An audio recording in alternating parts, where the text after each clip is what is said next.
Hello, welcome. This is Tessa. Welcome to my channel. I see two people I have not seen before.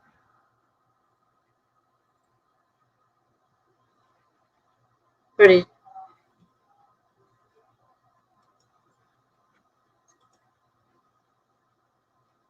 okay. I should turn that off.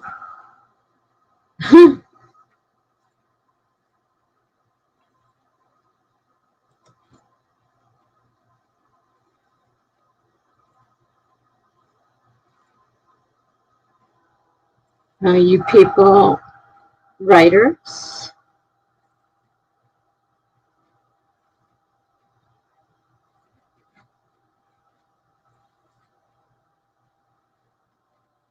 Yes, this is a writing stream where we do live writing sprints, timed.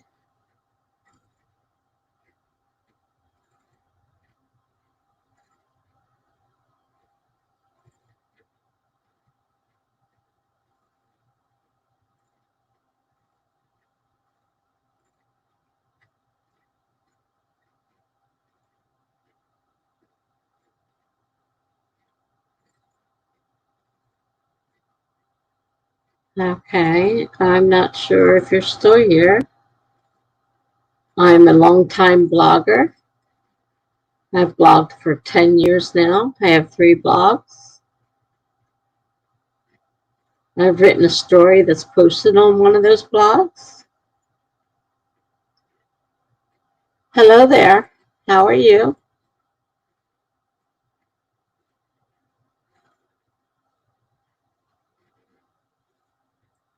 I saw you earlier. Are you a writer? I saw that you had subscribed to my channel. I went to yours. I didn't have much time to spend looking at it.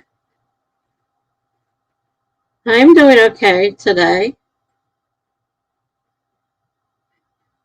Things are a little slow right now getting started. We usually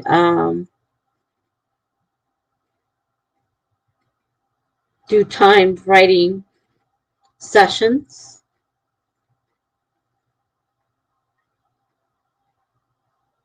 And everybody either writes or reads or does whatever. I mean, nobody has to write. It's not mandatory. You can do whatever you wish. I am from the USA.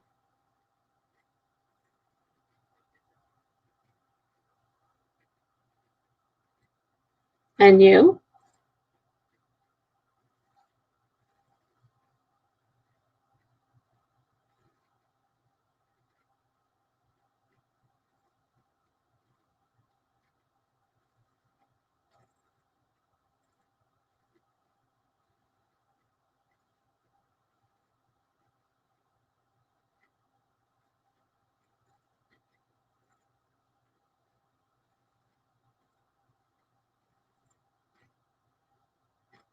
I'm currently in the middle of writing a book. Actually, a whole series, but one at a time.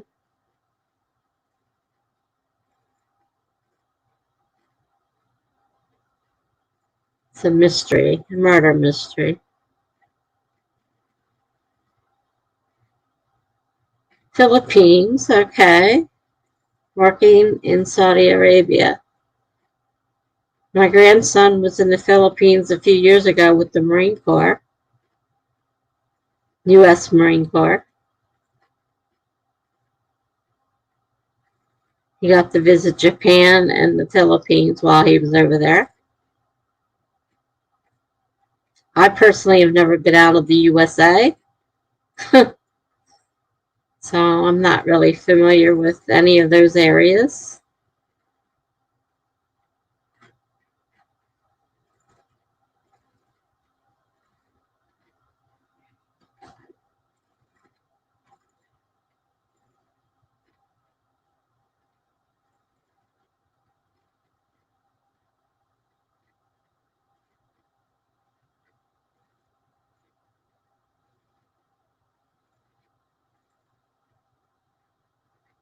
Oh, you do live streaming too? I didn't get a chance to. I saw your channel. I subscribed to it, but it was time for me to come back here and get ready. So I really didn't see exactly what it is. You know, I saw that there was some videos and stuff there, but I didn't get a chance to really see what do you stream about.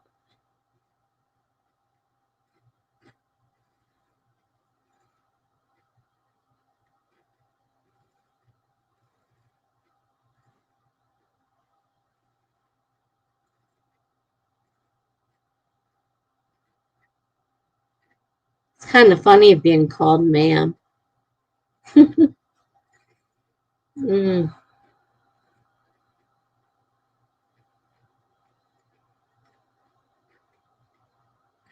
not too many people call me that. uh, I'll drop your link to gain your subscribers every time I do streaming. Well, that's certainly nice of you. I appreciate that.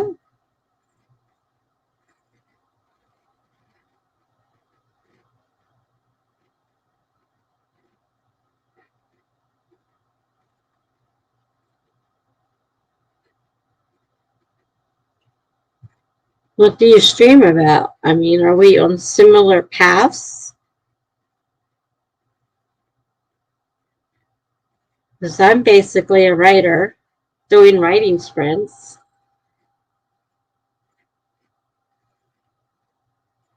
just chatting with your colleagues. They may not be very interested in a writing sprint. uh,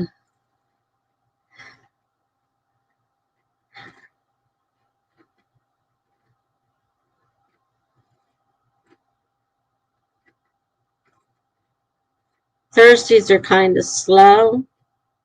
Sometimes I get people in right away, and sometimes I don't. Ow.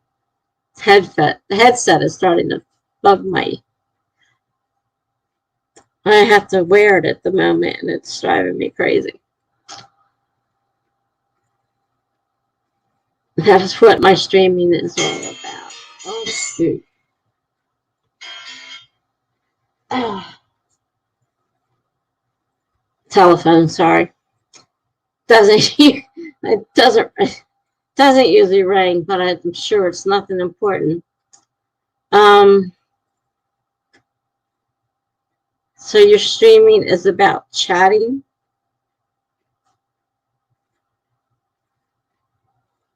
A little bit different. I mean, we do chat on here. We chat about writing. We chat about life. I mean, we do chat about different subjects.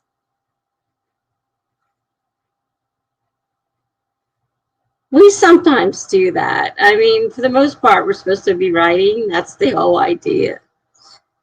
The other day, I entertained them all by going to the hospital in the middle of the live stream. I had to call an ambulance to come pick me up right in the middle of the live stream. So I entertained everybody with that. That wasn't part of my plan, but that's what ended up happening. So everybody was like, oh God, you know, they were all worried about me. I'm like, I called the ambulance. They'll be here shortly. I'm like, everybody stayed right here and waited until the ambulance came. And I said, okay, now I have to go.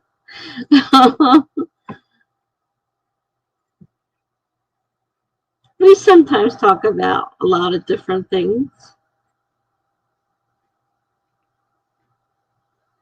Never know when the stream starts, we never know. I mean, we prepare to write. That's the whole idea of our streams. But they turn into chats as well, sometimes about writing and sometimes about other stuff, you know.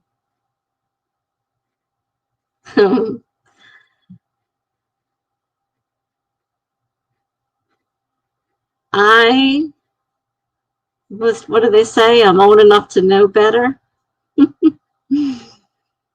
Actually, I'm 64.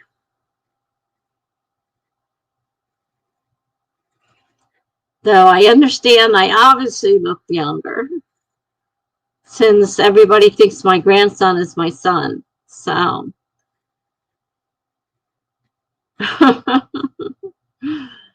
I don't know. I feel like I'm 100 years old. I'm streaming off a StreamYard.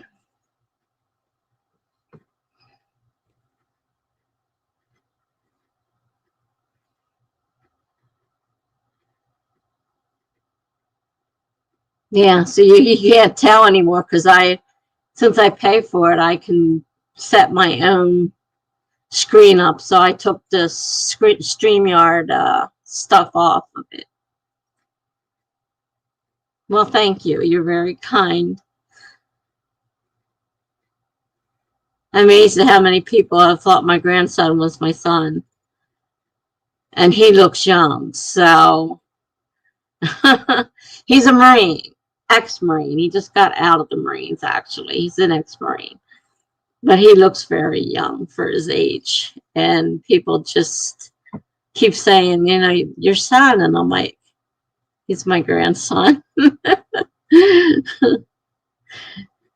But it's nice to have people say, my hair's still sticking out. Say that I look young. I don't dye my hair anymore. It's not blonde, it's gray. My hair is normally dark brown. But I got tired of dyeing it. I said, the heck with it. People can take me as I am. I don't do anything. I'm disabled. I've been on disability since 2010. Before I went on disability, I was a computer specialist. And I went to school for computer programming, computer web design. And I've done a lot of things. I've had a lot of jobs in my life. But I was 55 when I went on disability. Well, thank you. It's just life. Not much I can do about it. I have to live with it. At least I can still walk. It may not be great walking, but I can still get around. I use a walker, but I can still get around. I'm not in a wheelchair yet, so. Yet. That's the operative word, yet. I don't know how much longer I'll be able to struggle along walking, but we'll keep trying as long as I can.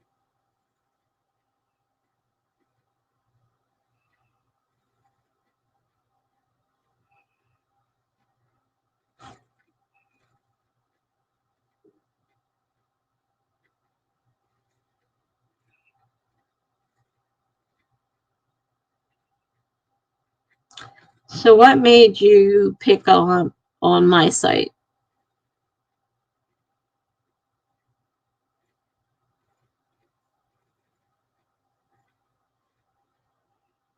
I mean, I saw you had a lot of followers.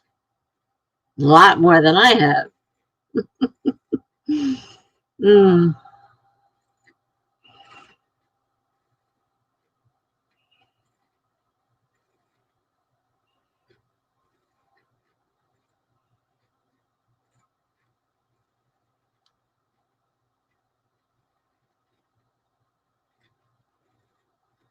I don't know what's wrong with my computer. It's running slow right now. The cursor keeps circling. I rebooted it, so it should be fine.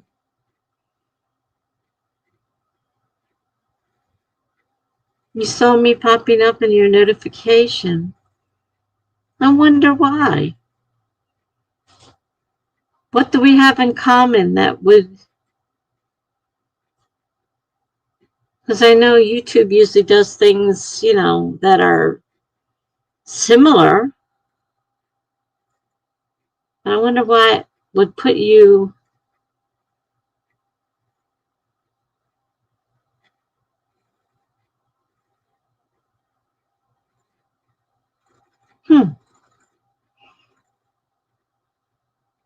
That is really strange.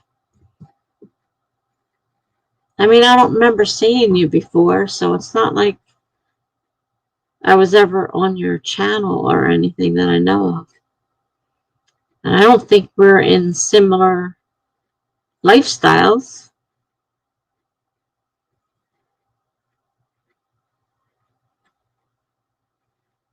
I've had a couple new people lately that had nothing to do with writing.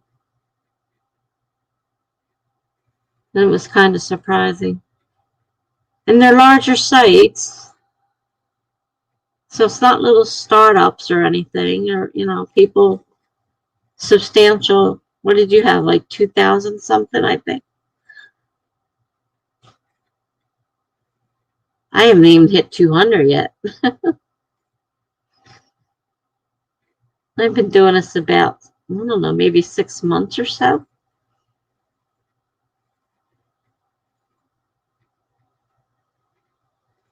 This is kind of a slow night for me. Nobody else is here yet.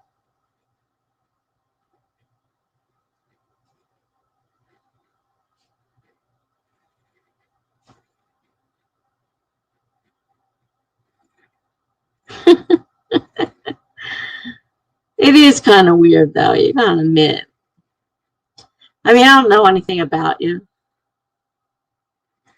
I don't know what you do. I don't know how old you are. I know where you live and where you're working.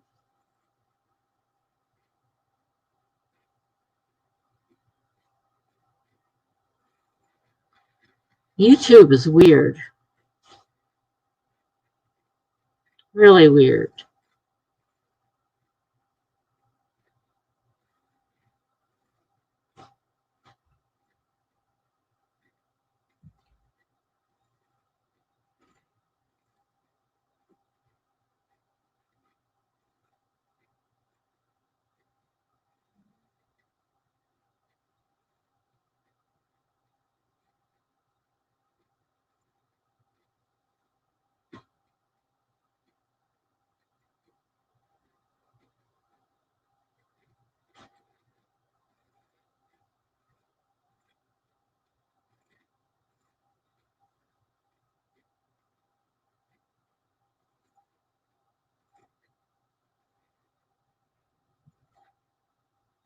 I got 2 new subscribers.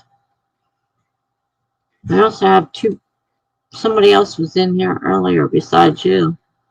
Or unless it was you using another name. I don't know who they are either.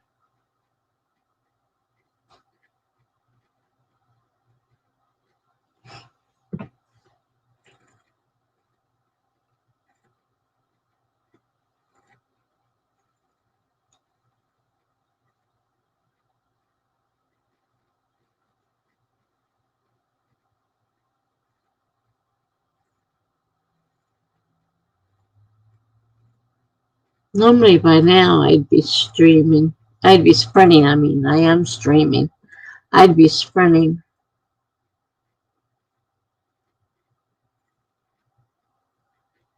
I have writing to do. I'm busy writing a book.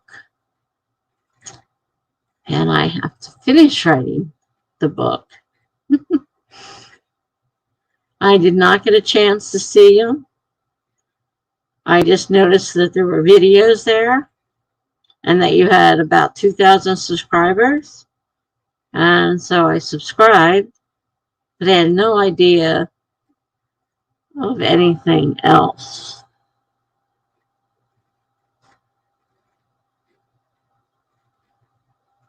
Eating spicy noodles.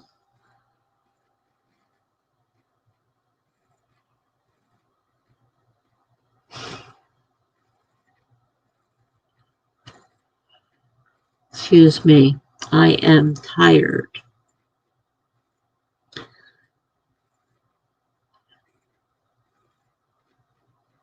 It's called not sleeping right.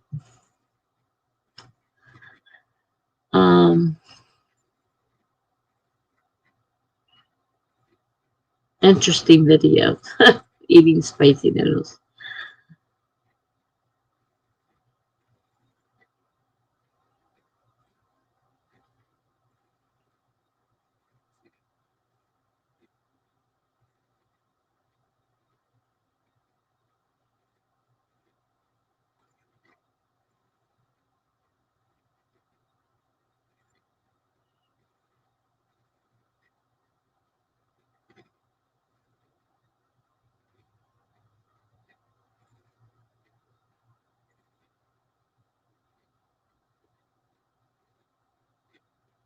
Why don't you take a rest? And how would you suppose I take that rest? All I'm doing is sitting here talking to you.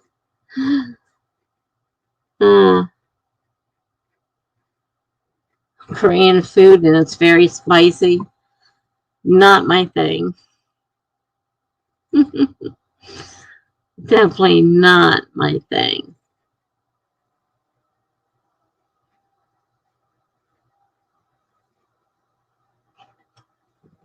Oh, my insomnia is catching up with me now. I'm not into Korean food or anything that's very spicy.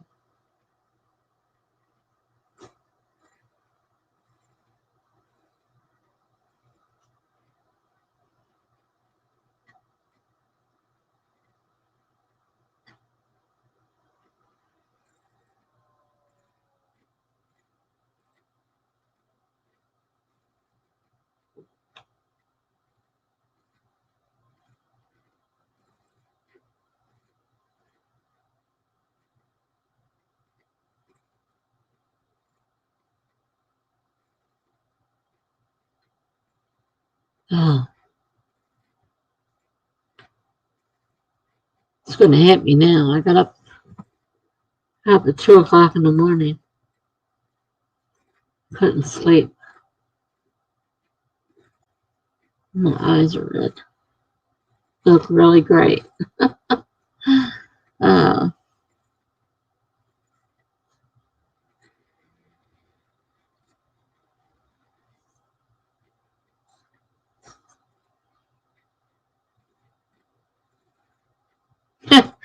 Almost 3 a.m. there. Well, good night. Well, I hope to see you again too. God bless you. Bye. Have a good night.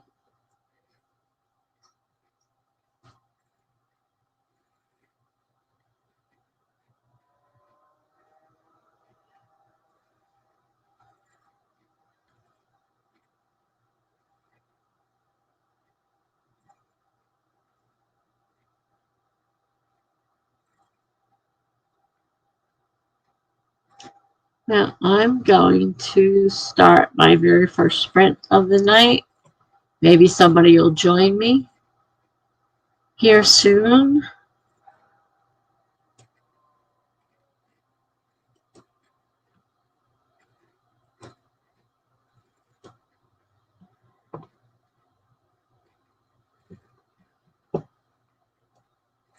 Set the timer.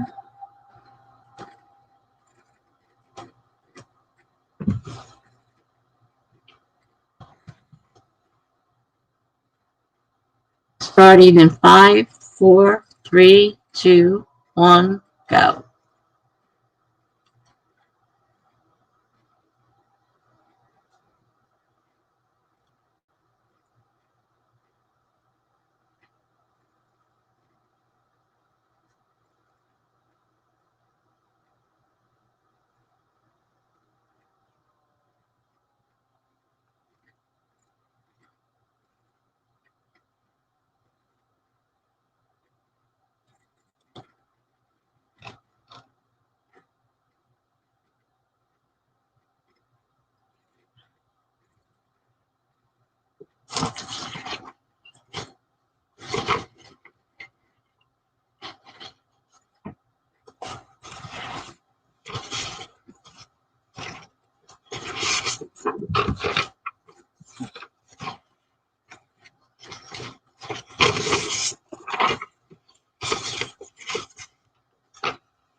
Hello. I see Megan. She's playing some Stardew Valley. And I see Annual writes books. Hello, Annual. Good evening. As you can see above, I had a really strange conversation earlier. I don't know if it was a troll or not, but he's got a website with 2,000 and some subscribers. Bunch of videos on it. I asked him how he came across me. He said I was in his what did he say? I popped up in his notifications. I can't imagine why. We're not any way or shape or form alike. Why would YouTube pop my stream into his notification list? But he said that's where he found me. So we had a really strange conversation. So I figured when he finally left that I was going to do some writing because I'm way behind in my writing. That little stunt the other night didn't help. It just made me further behind. Yeah, and I don't know if you read that whole thing on the Discord server, but she said that they have contingencies if people don't show up. They have hosts ready to step in.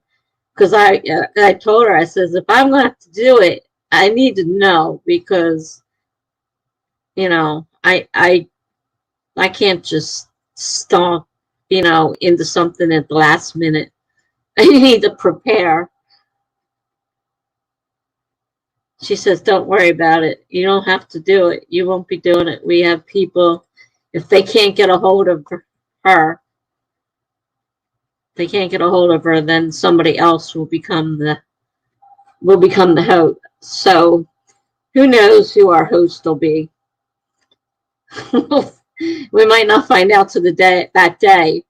But like I said, I'm half afraid that they're going to ask me to do it. And I originally put in for host, but when I didn't get it, I was kind of relieved because it's a lot of work. It's a lot of people. It's a lot more than what I'm used to, for sure.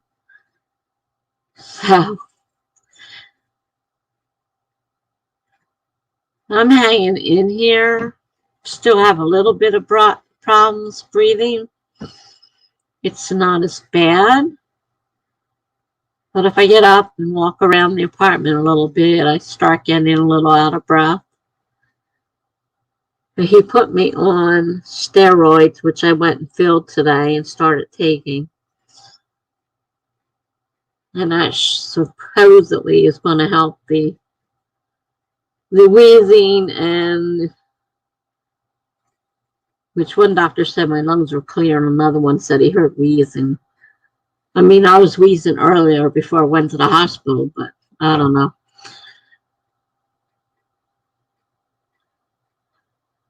Oh, thank you, Megan.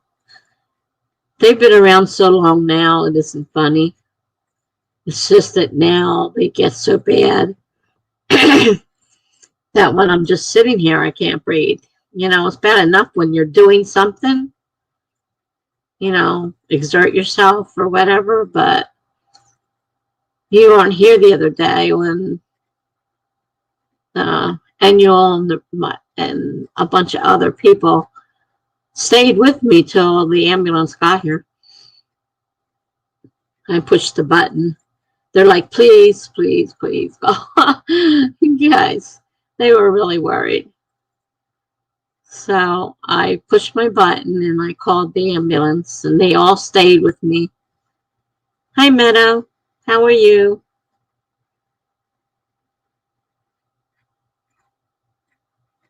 So I told them I got a great group of people that come to my sprints.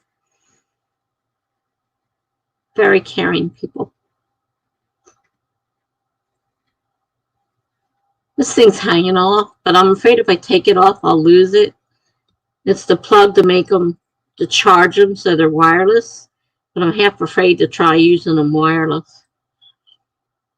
But this thing drives him crazy, hanging here.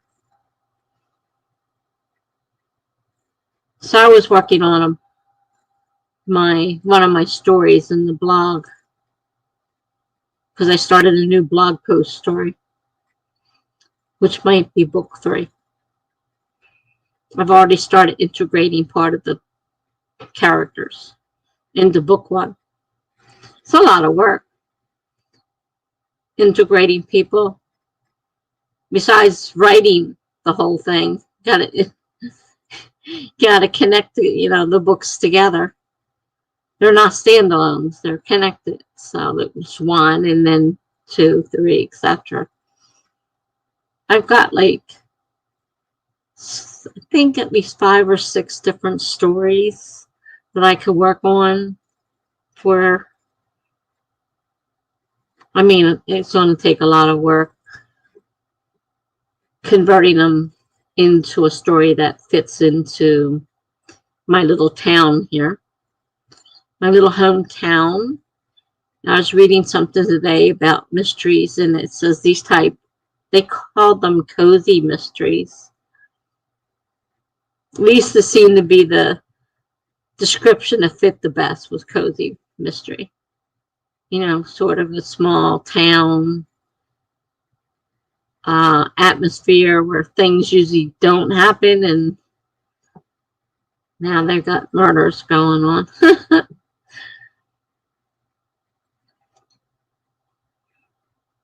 I didn't see too many sprints.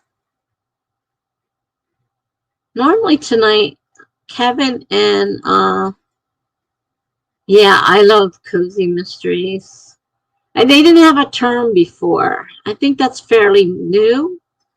At least I don't remember that term being around in the more than a year or so ago.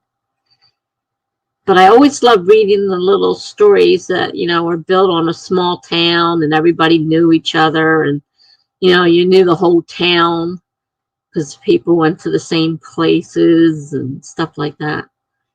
I mean, it's going to be hard to pull off, and I'm not sure I can pull it off, but I'm going to give it a try.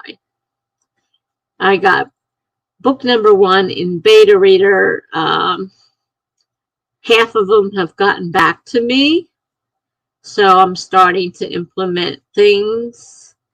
And I did some reading on mysteries, and I think I need to change a few things there too. So the original story is changing somewhat. So my nano project is either finish this, because I got it by May 1st. I have to get it ready for the editors. So this one and another shorter story, my memoir, which is short. I think it's like 10,000 words. It's not very big. And have them both done, and then I'm posting them to my blog. Cozy mysteries usually incorporate humor into the story. Makes it a lighter read for people new to murder mysteries.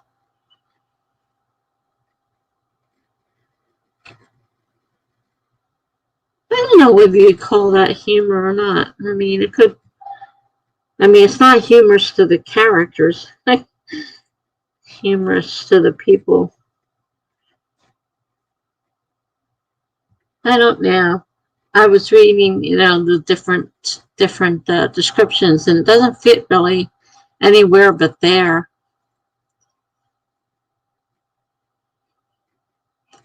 Daniel loves cozy mysteries too.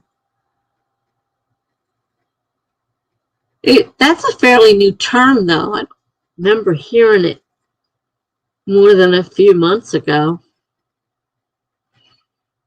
I'd be surprised if it was longer than that.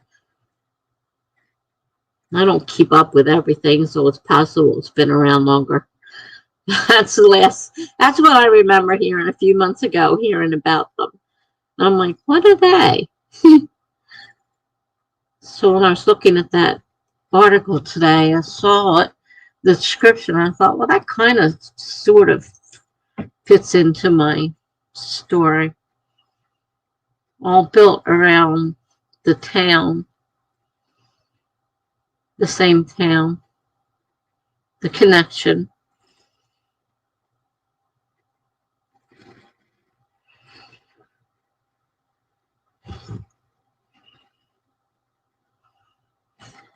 Are you writing tonight, Annual?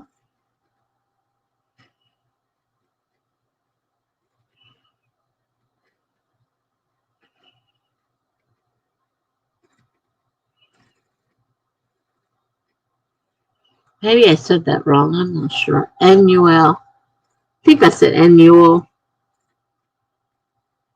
I didn't sleep much. That trip to the hospital really screwed me up. My already screwed up, sleeping is now even more screwed up.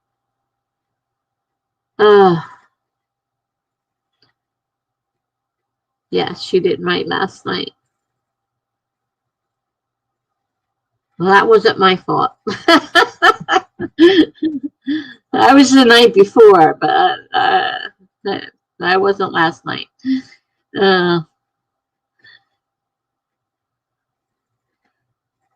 Are you here to write Meadow or passing through?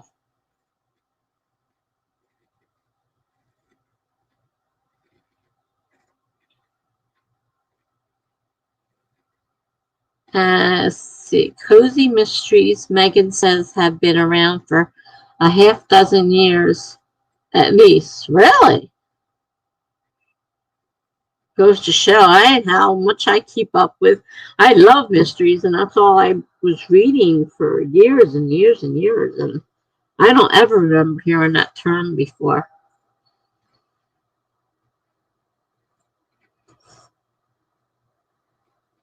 Are you writing or participating, Miss McCarthy? You are so hard. I'm glad I found you. I don't know if I found you through Charlie's thing or what, but man, trying to find you, looking up your name. There must be 100 Megan McCarthy's in there. Hi, Shadow Slayer. I haven't seen you in a while. How nice. How are you?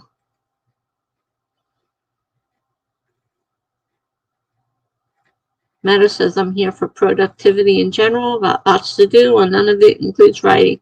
That's fine. It doesn't have to include writing. Productivity is the name of the game. Whatever you have to do, you get to do.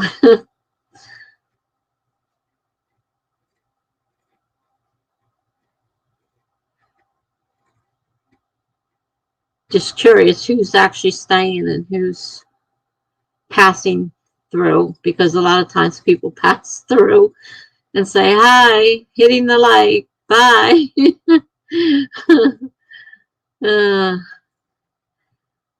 Shadows says, I'm good, normally done writing by this late and end up crashing or streaming on Twitch. Today I'm writing. Well, it's time to prepare for Nano, so if you got any preparation you have to do for April, which is almost that's fast, coming fast. Today's a good day to get started on it. All right, so since I have other people in the stream today, how long do we want to stream for, people? I'm not particularly fond of 10 and 15 minutes. 20, 25, 30 are my choices. I know Maggie likes 25, Annual likes 25.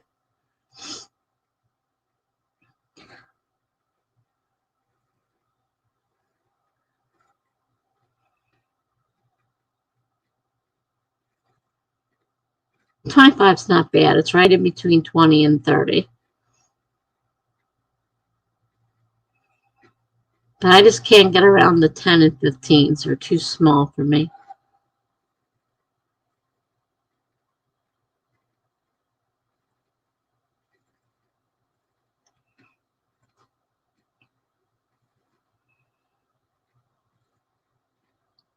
was looking for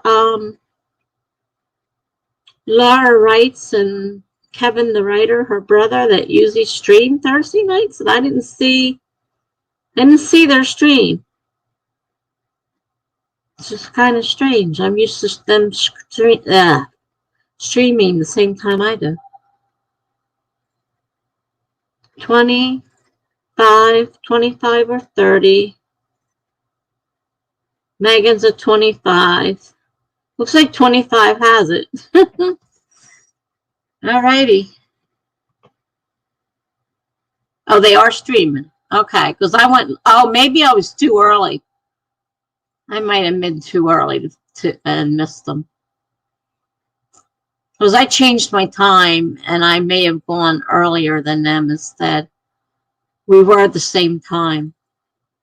When I originally started streaming, we were at the exact same time. I think I started earlier. So, all right, let's see. We set this to 25.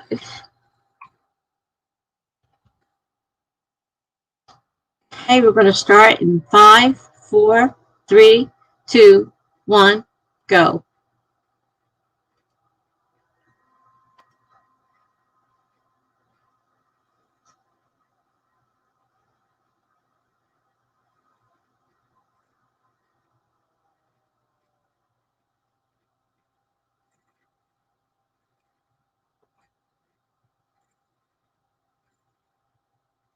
$39 to go.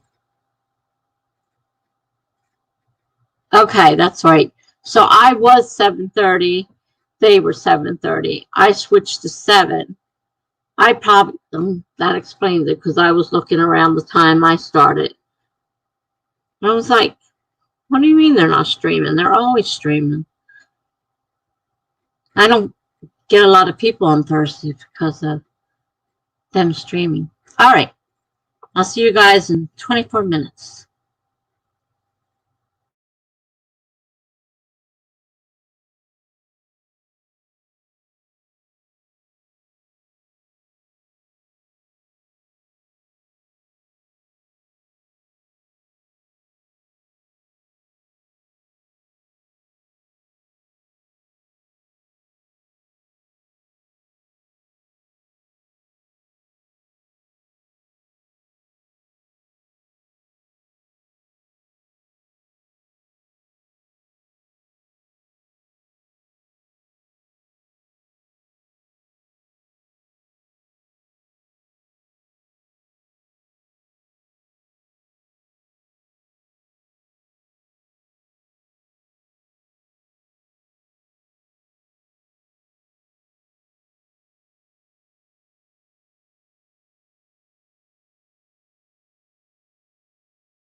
I see we have a few new people here. Hi, BH. My to-dos for today went out the window. Haven't done anything. BH says, by the way, hello. Well, hello, BH. Huh? Your to-dos went out the window? Guess you can't do anything. No big deal. There's always tomorrow. Allion, hi everyone. Hope you're fine, Tessa. Hi, Allion. I'm hanging in there. How are you feeling? I hope you're feeling better. And I hope you were taking it easy, like your mother said. Rest is best when you don't feel well. I'm a mother. Believe me. I wouldn't lie to you.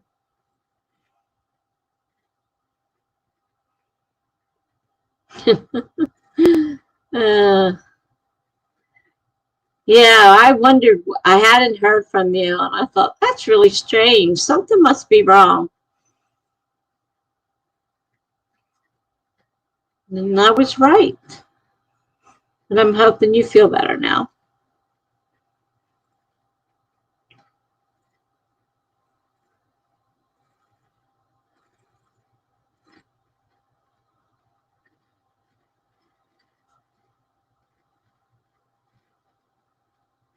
No Amelia yet. Sometimes I can say that and she pops up, so I'll try it. Maybe she'll pop up. It works sometimes.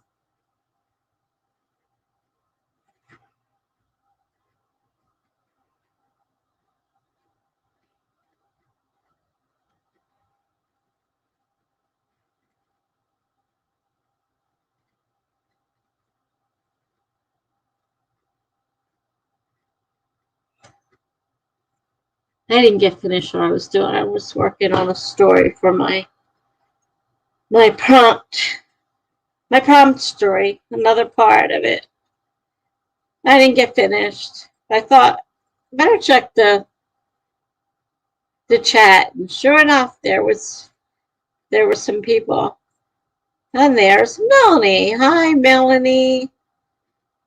Catching up on a beta reading project tonight. That's good.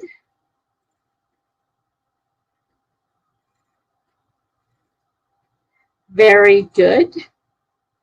This one's just ending, so you'll have to wait till the next one. I don't think you'll get too much done in 55 seconds.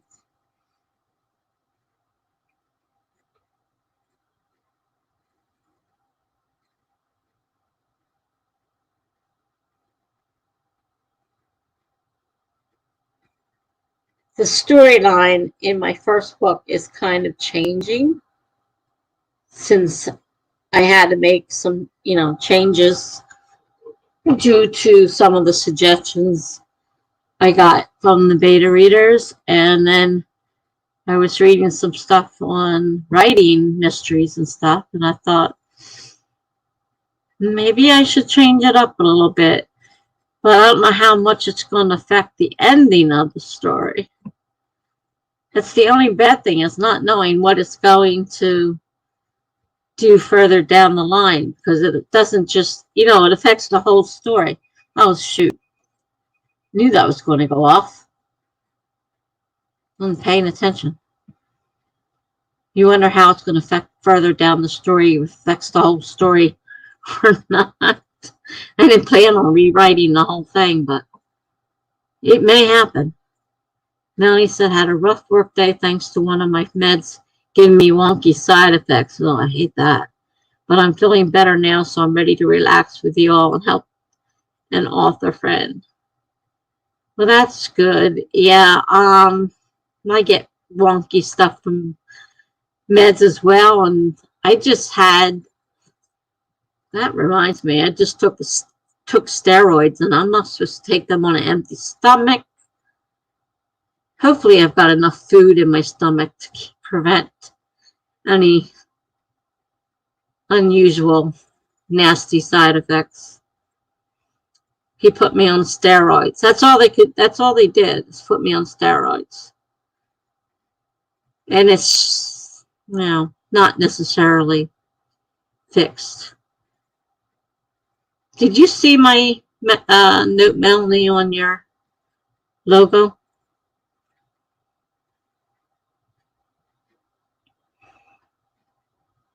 I think I sent it just before I signed on here. I don't know if you had a chance to check it out yet. I know, BH. I've been wondering where you are. I haven't seen you. Melanie, thank you. So glad you're doing better tonight. Tessa, the difference between Tuesday and tonight is like night and day. It is definitely different, although I'm not 100%. I am definitely much better. And they gave me another dose of albuterol plus the steroids in the hospital. And they ran tests, which did absolutely nothing. I mean, like I said in my video, the good news is there's nothing wrong. The bad news is there's nothing wrong. It's like you go and you half hope they find something to make it so it's not like, you went there for nothing. Because I feel like I went there for nothing. Basically. What they did, I don't know what the steroids, they're going to jack my sugars up, for one thing. That's one problem I have to deal with, is my sugars are going to be sky high. And I have to watch and make sure I get food in my stomach, or they're going to make me sick. And I still can't breathe. We got down to the car today to go to pick up the medication, and I'll get down there and I'm like, I can't breathe, to my neighbor. And I'm sitting there, I had the mask off. I said, I can't breathe through this thing right now. I got to keep this off for now. Him and I are usually together, so we don't worry about masks around each other because we're almost always together. So, anyhow, that's what happened today. I could barely breathe again. Let's see. Let's see. Oh.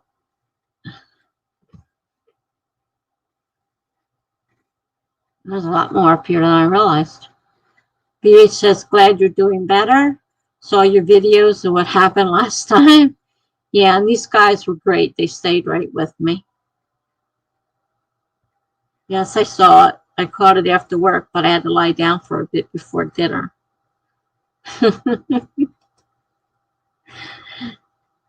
Melanie says, hope everyone is doing well. It's been a while since I've been able to stick around with you guys. Yes, it has been quite a while.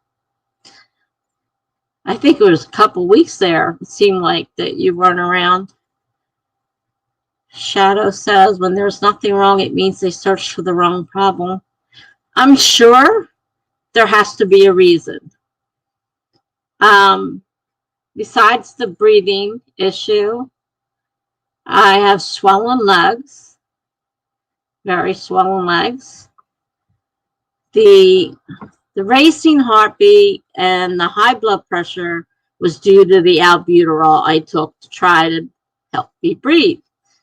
It didn't help me breathe, and then I had a racing heart and high blood pressure and high blood sugar because I forgot my insulin from dinner. That was my fault, but I wasn't feeling well since dinner, so insulin wasn't on my mind. So, I'm sure they are looking for the wrong problem. And the problem with these doctors is half the time they don't want to look because it means work for them. And I think it sucks that it has to be that way, because that's the way I feel about so many of my doctors. They really don't want to have to do anything, that it's, too much work for them. Shadow got 85 words. Good job. PA says, after I watched your recent video, I watched the playback from your last live. I'm worried about you. Thank you, BH. Yeah. I hoped that I could go through with the live, but it was just getting worse. The longer I sat there, the longer it was getting, the worse it was getting, and they're all watching me and telling me, you've got to go to the hospital. So I pushed my handy dandy little button, and they called the ambulance and called my daughter, and my daughter was on here listening to what was going on and whatnot. And you know what the worst thing was? If you saw the video where they told me they were keeping me, so I called her, woke her up at midnight to tell her that she didn't have to come, so go to sleep. And at 3 or so, they wake me up and say, we're sending you home. I'm like, you're kidding me. I don't have a ride. And I had to start calling, trying to wake people up to get a ride home in the middle of the friggin' night. I couldn't believe they did that. I hate the hospital. I really do. Melanie says, hey, Shadow, good to see you. And you all got 392 words on the last sprint. Yay! That's a good job. Shadow says hi to Melanie. Shadow says, oh my God, P-O-T-S. Pots. I don't know what that means. That one's sorry, gone over my head. Melanie says, yeah, I'm still in training for work, so along with calls, there's a lot of knowledge I'm relearning. So I've been laying down early after dinner most days during the week. Melanie says, oh, could be Shadow. All right, must be something between you two. I have no idea what you're talking about. Shadow says, that's what it sounds like I have. POTS. And HR may cause you to have difficulty breathing because it makes you cough to lower, oh, wait a minute, heart rate.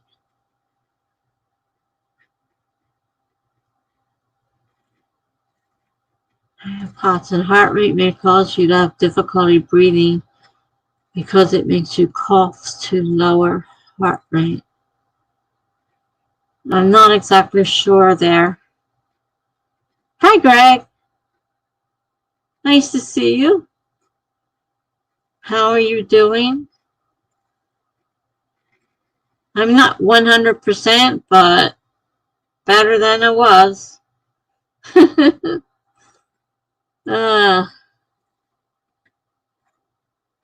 Melanie, you just realized you've been gifted with the wrench. That was the other day. Like 2 days ago, maybe. The day I was having all those issues, the one thing I did was give you a wrench. I'm pretty sure that was the same day. So yes, you have a wrench, and yes, you can send your link here. If it's ready to be seen, of course. I don't know if you did anything to it or not.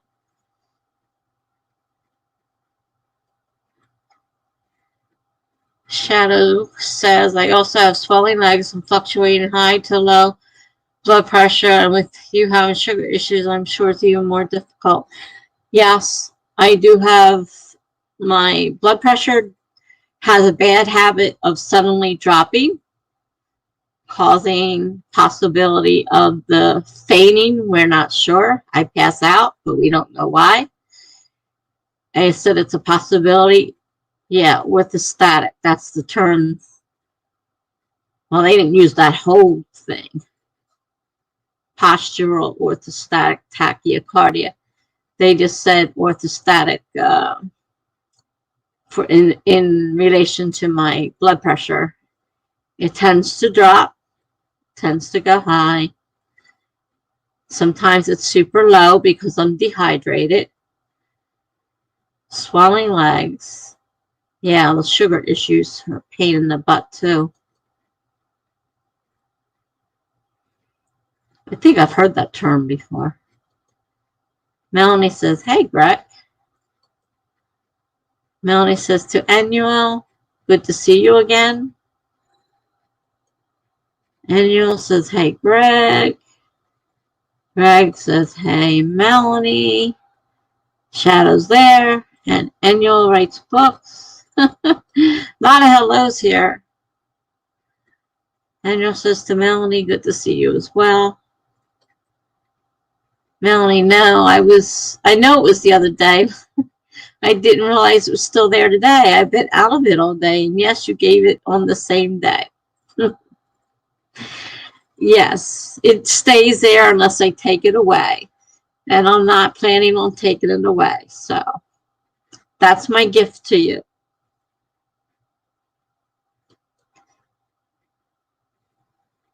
Shadow says, I'm glad you're feeling better, but if you experience any blacking out while standing, you should totally ask to be checked for. What is POTS? That tachycardia thing you talked about? Postural. Oh, that's the thing. That's the thing where they check me sitting down, lying down, standing up. I've been checked for that so many times it isn't funny. If that's what you're talking about.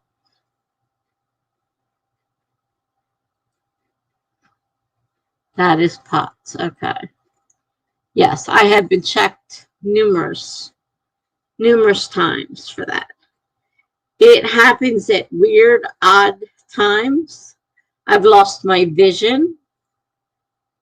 My vision will just block out. And I went to the hospital and they're like, we're not really sure why, but maybe you should see your eye doctor. So I go to the eye doctor and he goes, well, if your blood pressure suddenly drops, you can lose your eyesight. I'm like, good. Another good thing from suddenly dropping blood pressure. I can pass out. My eyesight can go. One of these days it could go and not come back because of the diabetes. It's lovely. Shadow says yes. Melanie says, yeah, it sounds like that for sure. They can't find it though. Whenever they've tested me, they don't, my blood pressure doesn't show them anything. It just suddenly drops all by its little old self. And what happened there? Shadow says they do table tilt tests. Now that I haven't had done. Definitely have not had that done. I would have remembered that. I have vertigo too, which doesn't help. Shadow said Dr. Grubb is best for it. Dr. Grubb? Melanie says a lot of docs don't know how to test for POTS because it's not a well-known condition. No? I could explain it. Melanie says, and they won't look for it unless you ask them to, like Shadow said. I have to ask them. I don't get doctors. Honest to God, I don't get doctors. And if you do ask them, they get mad at you for presuming to tell them how to do their job. Because I know a lot of stuff about a lot, because I look all my medical stuff up on the internet, and I know a lot of shit about a lot of things.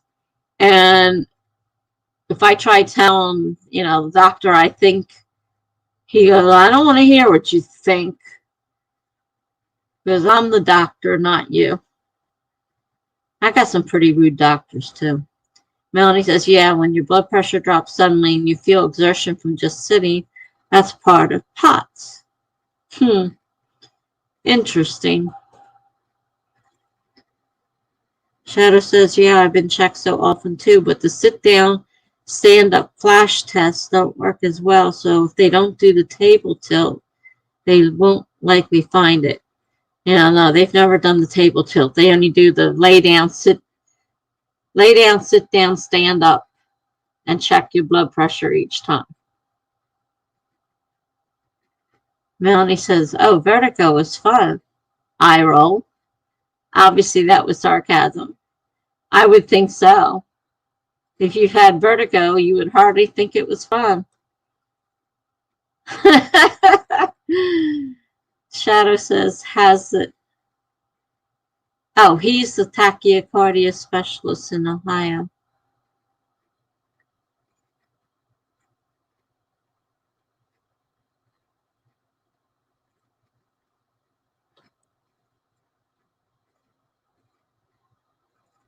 Melanie said what it was. Melanie says to Shadow, I'm wondering if the host saw Dr. Grubb.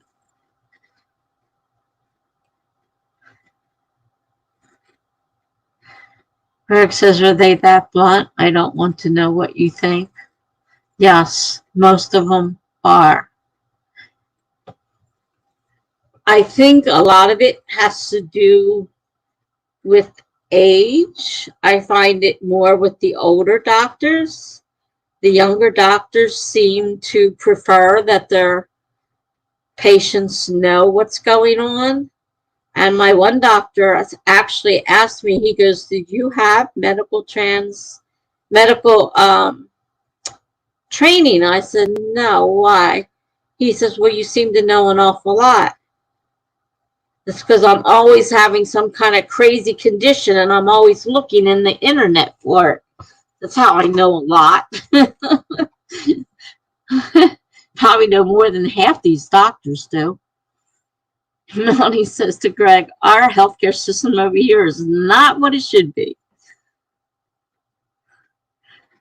Greg said, that reminds me that I used to get vertigo every so often. Never understood why.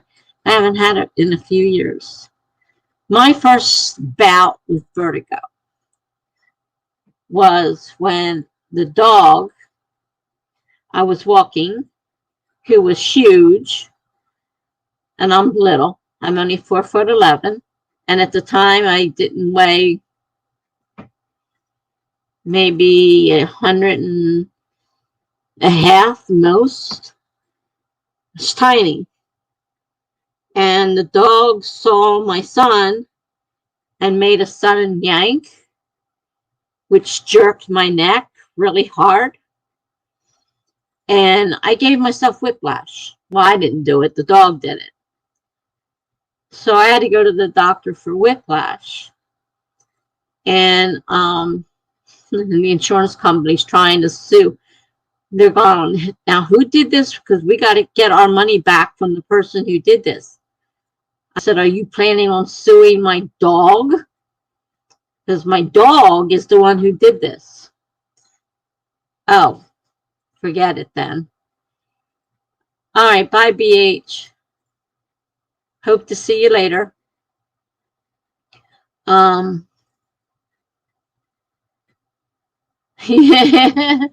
had doctors tell you to stop Googling. Yeah, that was I've gotten told that one too. On Facebook, there's a great support group. I'm part of it. I guess on POTS, right? Melanie says, I think you missed one of my longer messages there, Tessa. It might have skipped. It's possible. Oh, okay. Here we go. He's the tachycardia specialist in Ohio. And Melanie said there was a radio host here in Cleveland who passed out on air when they went to break. She stood and just collapsed. Everyone heard her fall. It took months of testing before they realized what it was. That sounds like the United States.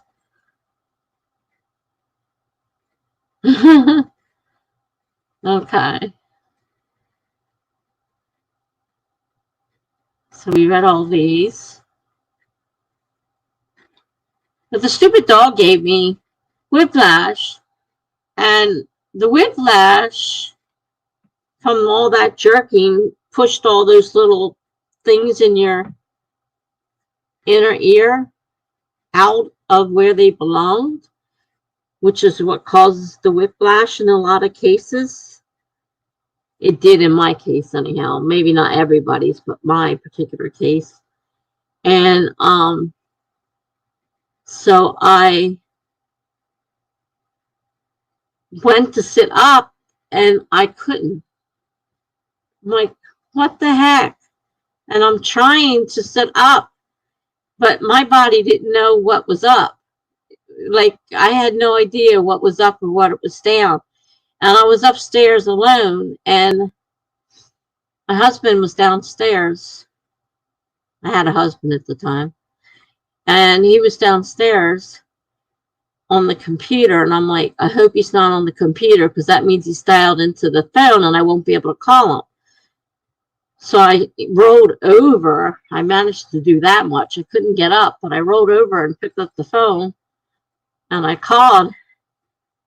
And he goes, what are you calling me for? Why don't you come down here? I said, look, I can't get off this bed. Something's wrong. Get up here.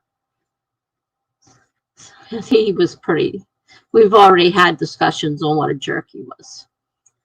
So the dog gave me vertigo from the whiplash. I'm like, oh, God.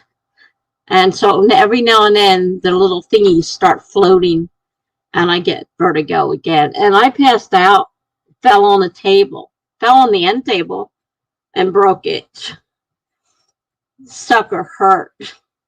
When I came to, I'm like, why am I in so much pain? Oh, because you're laying on a broken table. That's a good reason. All right, so I did read all of those. I saw BH leave. Here we go. You also know your own body more than one doctor who's treating for a few hours during one hospital visit. I told this to one doctor. He's the one that asked me if I had medical training. And I told him, I says, you know, doctors need to listen to the patient. The patients usually know their bodies. You know, it's surprising what you can learn if you listen to what we say. He says, you're right. He was a younger doctor. He said, you're right. We need to listen more. Not going to help me with the rest of them, but he listens. Melanie said to enjoy. Daniel says to enjoy. Everybody says enjoy, BH. Ah, spaghetti, yum. Yummy, yummy. Melanie says, oh my goodness, that's scary. If you're talking about my graceful splat on the table, yes, that was scary. I woke up, realized why I was in pain, rolled off the table, but couldn't get off the floor. Luckily had my cell phone on me, so I could call 911 and tell them I fell on a table, passed out, fell on a table, and can't get up. Beach says bye. Melanie says there are very few pot specialists in the country. Great. Have something that's not, doesn't have a specialist. With my luck around here. Unfortunately, very few. Shadow says, I went to see Dr. Grubb, the nurse for my cardiologist. She used to be his intern. Oh, I want to see Dr. Grubb. I read that wrong, sorry. Nurse for my cardiologist. She used to be his intern. Oh, wow, that's impressive, Shadow. Melanie says, oh, goodness, Tessa. I'm not sure what that, oh, goodness, is about. Whether we were talking about my swan dive into the table or what. All I remember is the room spinning and going around and around and around. And I'm like, oh my God. And then splat. And then waking up. And it's like, oh my God, why does that hurt? Well, you got a table, you know, pressing into parts of your body. And they had to make sure, of course, I didn't break anything. I didn't break anything. As far as I know, I didn't break anything. So, yeah.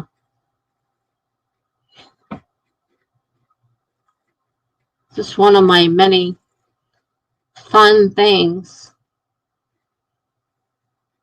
Shadow says she told me she is certain I do have POTS, even though my cardio's table tilt found nothing. Oh, really? Interesting. Shadow said that's terrible, Tessa. Wow. Yeah, it was terrible.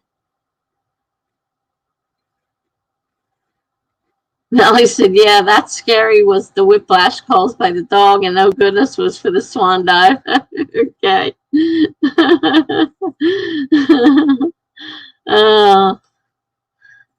Melanie says, one time when I passed out from blood loss caused by anemia, my husband and I were still living with my mom and slept in the basement. I managed to wake myself up by remembering I saw a centipede. A centipede, oh my God, of all the nasty bugs, that's one of the nastiest ones. Melanie said, and I was like, I better get back to bed before the centipede crawls on my face. Oh God, I hate those things.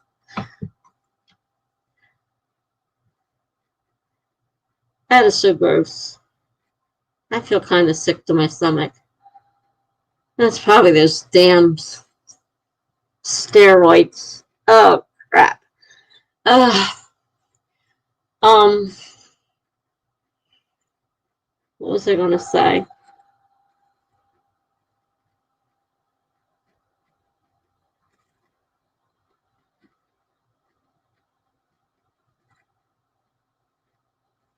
can't remember. Something went in my head and then went out of my head. That happens way too often.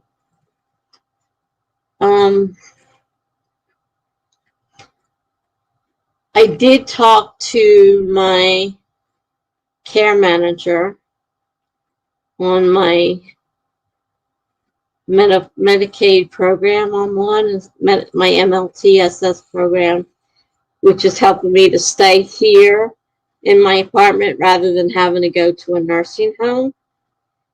And it also pays for assisted living. So she told me today that she thinks that I would do better in assisted living. My kids don't want me living alone. Well, you can see from what happened the other night, the fact that I was alone bothers them. And, well, it bothers me too. It's kind of scary. And I said, well, I didn't want to go to a nursing home because that's what they want me to do. And I said, I'm 64. I don't want to go to a nursing home. And so she told me that they have assisted living. I said, I know, but it says I have to pay for the quarters to live in. She said, no, there's so many places that our Medicaid completely would pay for. And so she's going to start looking around for assisted living place for me. Oh, stupid headphones.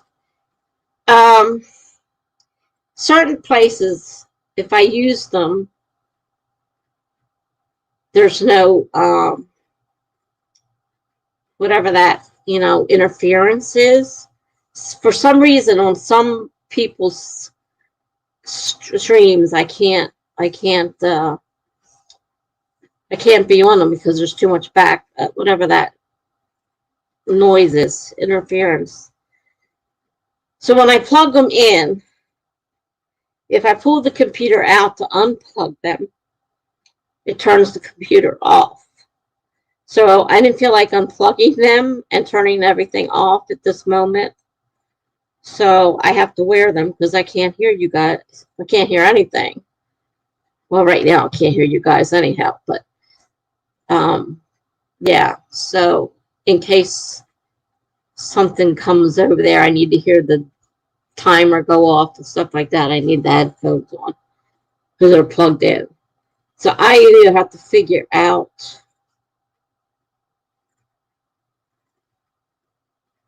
a different way. I don't know. Every time I try to plug them in, I screw up the computer. So I figure I just leave them in. I hate them though. Driving me crazy.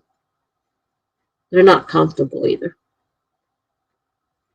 So, yeah. So my kids are fighting for me to go to a nursing home because assisted living we thought was out of the question. But my care manager says, no, it's not. So tomorrow she's going to start calling around to see if anybody has empty space. The only problem is I have a few bills. And what they do is they take your whole disability check and just leave you like $50 a month or something to live on because you don't really need anything. Everything's paid for. And, that's for like incidentals like haircuts and stuff like that. Or if you want to go to the candy machine or whatever. That kind of thing. But I have bills that have to be paid. So I may have to actually wait until I get the bills paid off. And I just bought that new cell phone not too long ago. So it's going to be a while before that gets paid off. I mean, if they give us $1,400, that may help a little bit. But it's not going to. How much are these stupid iPhones cost? Some outrageous amount. You like my headset, huh?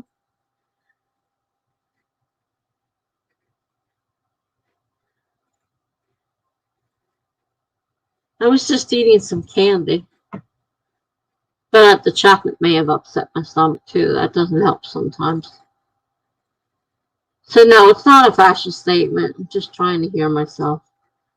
And I'm trying to hear this too.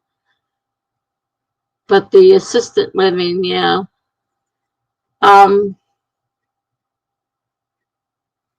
Yeah, well, that's the one thing. She said the staff would come in, take care of my medication. I said that's one of the worst things because I know I'm not getting all my medication because I find them on the floor, I find them on the bed. I sometimes forget to take them. She said, yeah, well, they would keep track of all that. They check your blood sugar. They do all that stuff. So I wouldn't have to worry about that anymore. So, like right now, I have an insulin pump. But I wouldn't. And I just got I haven't put it on yet because I can't because of the x-rays. But I got a continuous glucose monitor. So my kids are happy with the thought that I might be going to assisted living. Although they may have to pitch in and pay those stupid bills because I don't know what's going to end up happening. Very tuned in this way. Suits you. I had headset before, and then it didn't seem, I didn't have any problem on mine, so I stopped wearing it. But when I went on Charlie's, he kept muting. It says that you got too much feedback. That's the word I wanted. Too much feedback. And I'm like, so I had to put I put the headphone on, plugged it in, and before all I had to do was plug the headset in, and it would fix the problem. But I could still hear. I don't know if that's to do with the settings or what, but I can't hear if I don't put the headset on. Before I could still hear, if I took the headset off. And I didn't care if it was on my head or where it was. Now, wait a minute. Where are we? My grandfather was in an assisted living facility, and some of them you can be completely independent, cooking for yourself, cleaning, and staff help you with medication. Yeah, she said there's different layers. Because, see, I need help bathing and dressing, so I'm a little bit not quite as independent as some people are. And cooking and all that's not. I don't clean either. I can't. I have an aid for that. But you can have the cooking, cleaning help too. Need it? Yeah, yeah. I already have all that through the aid from the Medicaid. But I would need to be on whatever level that is. I know there's several levels, and I'm glad everybody likes my headset. Huh. Now, what are we talking about?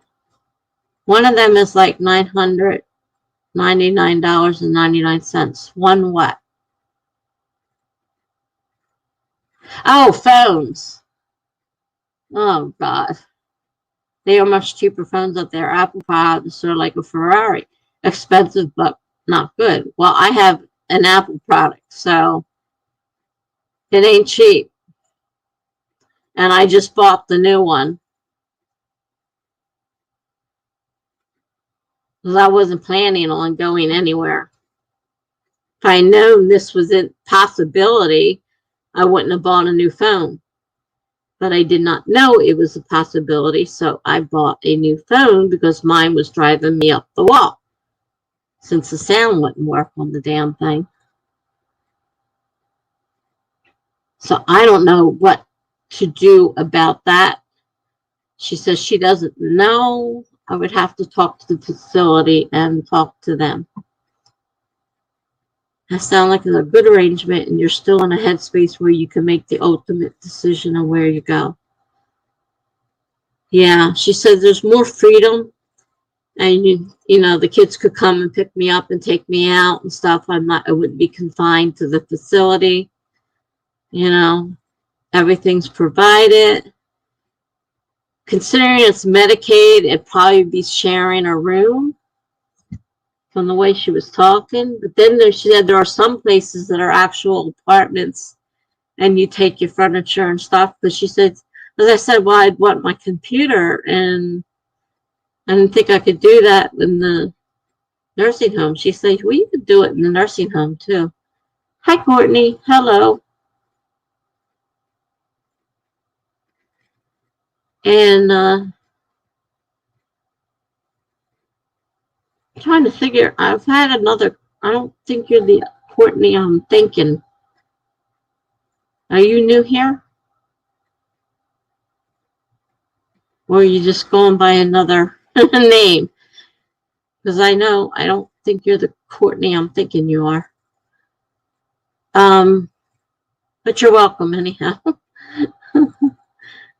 We're just chatting at the moment.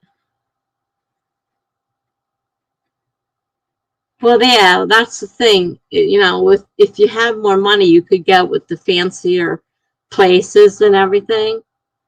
And yeah, and then you can basically do that. But oh, okay, same Courtney. Okay, gotcha.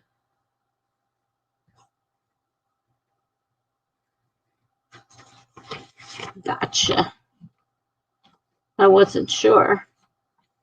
I know a few people have done that, and it's like same person, just different names.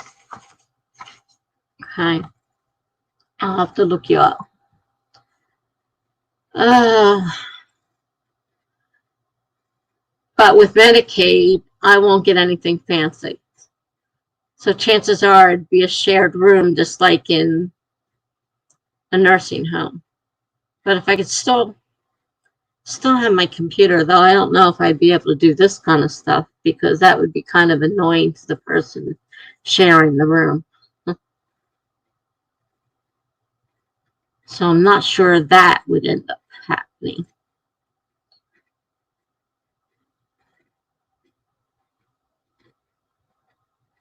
But I just have to wait and see. Said she was going to check and see if there was anything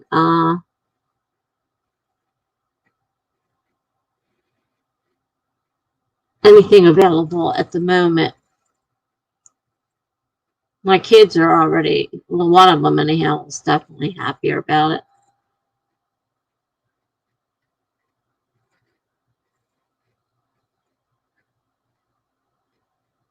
Let's see, here's where I was.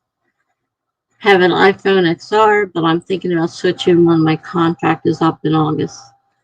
I went from an iPhone 8 to an iPhone 12. Not the fancy one with the little mini and all that. Uh-oh. Daughter.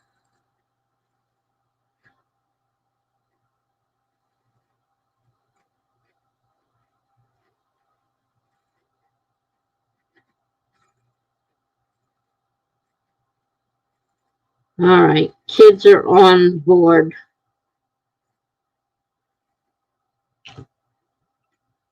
Kids are on board with the assisted living, so we'll see what happens. If she finds something and what they say about the bills.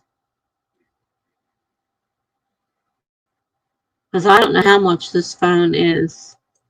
I had to pay off the old one and then I financed this one. I got something off of it though. All right, let's see. Read all this. Everybody saying hi to Courtney.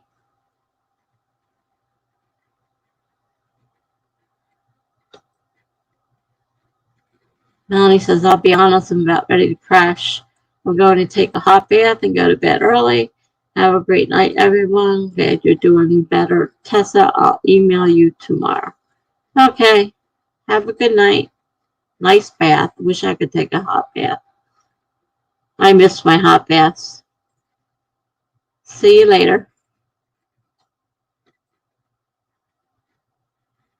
Courtney says good night to Melanie. All right. Well, that was a lot of messages. Daniel says good night to Melanie. I'm also about to get out of YouTube for a bit. Might be back later. All right. Well, if I'm still here, I'll see you later. Good night. And you all. Like I said, we're still on for Saturday. I rescheduled it. And then we'll just have to wait and see what happens with that team. I don't know what's going on with that team. But I made sure they said they know what that goes on in each strat, so they're well aware of who is doing what. So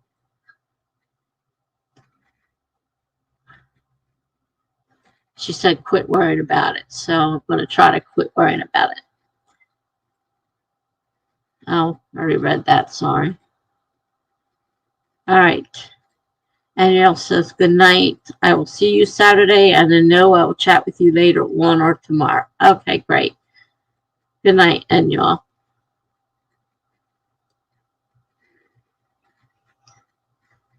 All right. I'm not sure who else is still here.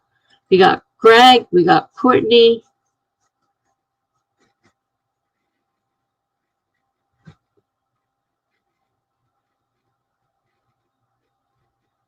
Greg and Courtney.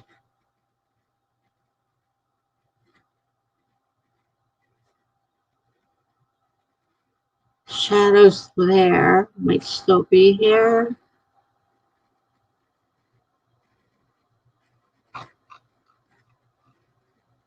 All right. Well, let's do another script because it's been a while. I got a story half written that I have to finish up. And just one of many I have to do. So let me set the timer. I'm going to set it back to 30. I think most of our short timers are gone. So I'm setting it back to 30, starting in 5, 4, 3, 2, 1, go. Okay.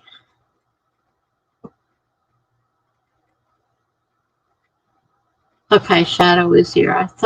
I didn't think I heard you say goodbye. Okay, you're still here. Good. Courtney created, looks like a brand new channel. Yeah, one video posted yesterday. Guess I gotta go check that out while I'm thinking of it before I forget. Oh boy. Let me mute myself so my noise doesn't bother everybody.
Hey, Jen.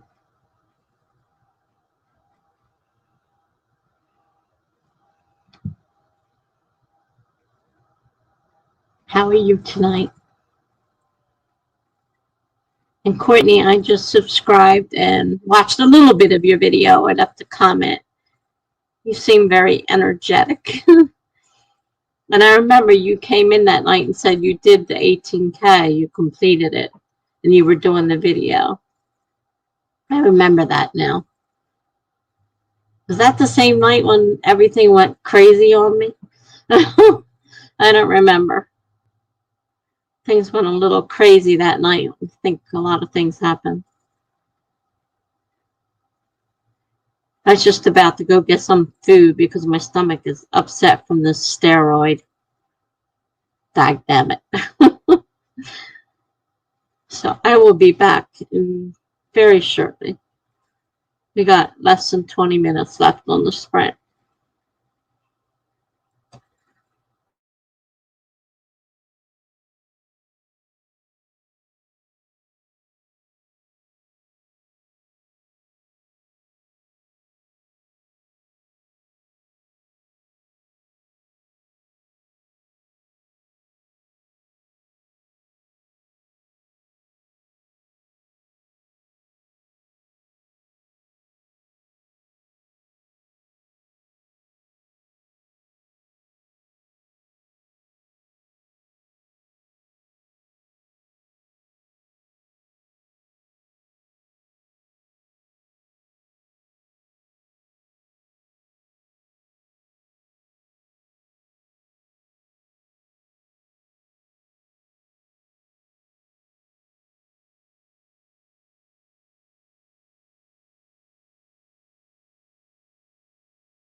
Well, looks like we got a Lizzie. Hello, Lizzie. Dr. Pickles.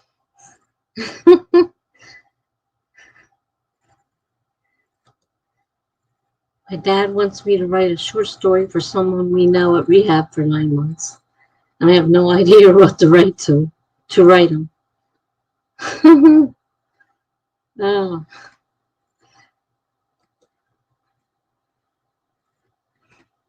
So my dad wrote me a beginning of a story. So he wants me to know how I think. I'll be reading that during the spring. Holy crap, my dad is a great writer. Wow. Oh, it's unedited. Suddenly I feel like a copy editor. Courtney says, I'm reading one of my old projects I wrote when I was 16, and it's actually really good. I'm shocked. It has so much potential. I did that when I read something my mom had kept from when I was in 8th grade, and I read it, and I'm like, wow, that's actually pretty good. I mean, I knew I had talent. By high school, I knew I had talent. I wasn't so sure about it back then, but that was just a class project, and I did it. But I always got A pluses on my research papers, so I knew I could write. Maybe not necessarily fiction, but I could write.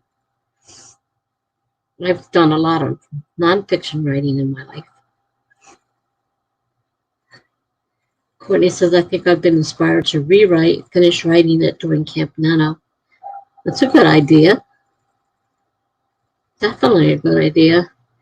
I had to watch that timer. It'll go off. I put these on and I won't even hear. I'm afraid to try to pull them off because I'm liable to disconnect this. So it happens the last time.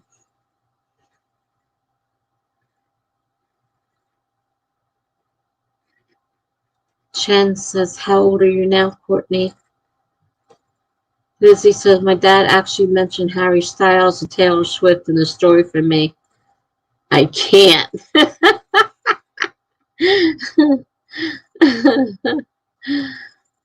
Lizzie says, my main character literally has the same name of the main character in the school short story I need to print out. Sometimes I forget I'm related to this man. Lizzie. Courtney said 21. So it wasn't written terribly long ago, but far enough back that I forgot I'd even written it. This is a very nice discovery. That's really cool. That's neat, actually. And something that you might be able to actually work on and bring it into life. That's great. And camp's a good place to do that. Lizzie says, I love reading old writing. Not my first attempt of a book, though. That was awful.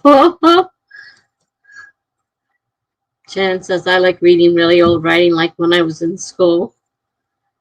Yeah, I wish I had like my old research papers and stuff. I'd really like to reread them. But I have a feeling they're all gone.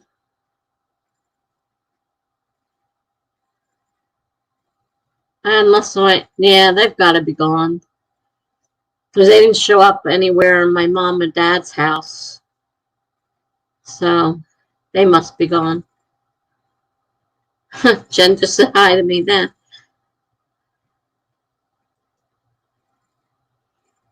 Lizzie says, my dad is one of those dads who tries to be cool when it comes to music. Jen says, better than griping about it, Lizzie. Aha, I forgot. Again, the timer. I get involved and I forget. Lizzie's like, try? I don't know grammar anymore. Hence, I wouldn't be the best copy editor. That's why I'm getting mine copy edited by somebody else, because I've forgotten most of my grammar. For sure. Though the more I write it over again, I'm starting, like, I get, with Grammarly correcting it all the time, I'm starting to learn certain things. So I'm having less mistakes that I would normally have because I'm starting to catch them, which is good. Lizzie says, my first, I'm going to say that's probably book attempt had zero planning. Nothing was written down on paper, not a single plan in mind, 100% pants. That's how I roll. Lizzie put, yikes. It's okay. I figured it out. And this for earlier. Oh, Lizzie, you're funny.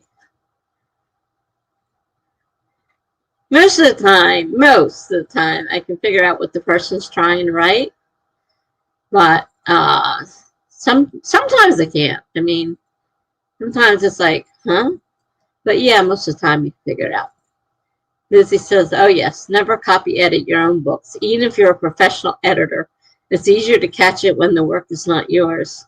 Yeah, I have found that out, that you tend to see what you want to see or think you should see, not actually what's there. And the other thing, because that was the beta readers, several of them were saying, was like there wasn't enough, description and stuff there. And they were asking me questions. I'm like, why are you asking me questions that I'm sure I put in there the answers? And it's like, well, I guess I thought about it and I never did it.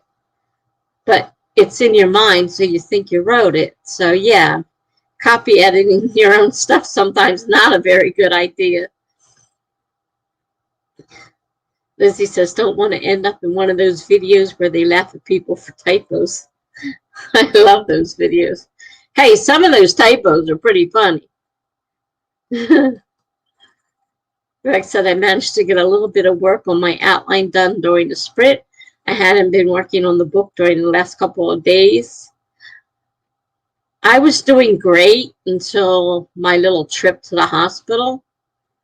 And that just threw me all off. I didn't do my blog. I didn't do my book. Not much, anyhow. A little bit. I did a little bit. I found a couple sprints during the day. I was up today. Usually I'm not up. But my sleep schedule is now really screwed up because of this stupid hospital trip. And so I've been up since 2 o'clock last night. And I don't remember what I was saying. My mind is gone. What was I saying? Oh, I started a little bit of work on it, but I didn't get too far. I was going good guns. I have a May 1st deadline to have it done and to the editor. So, McAfee Security, nice. Excuse me.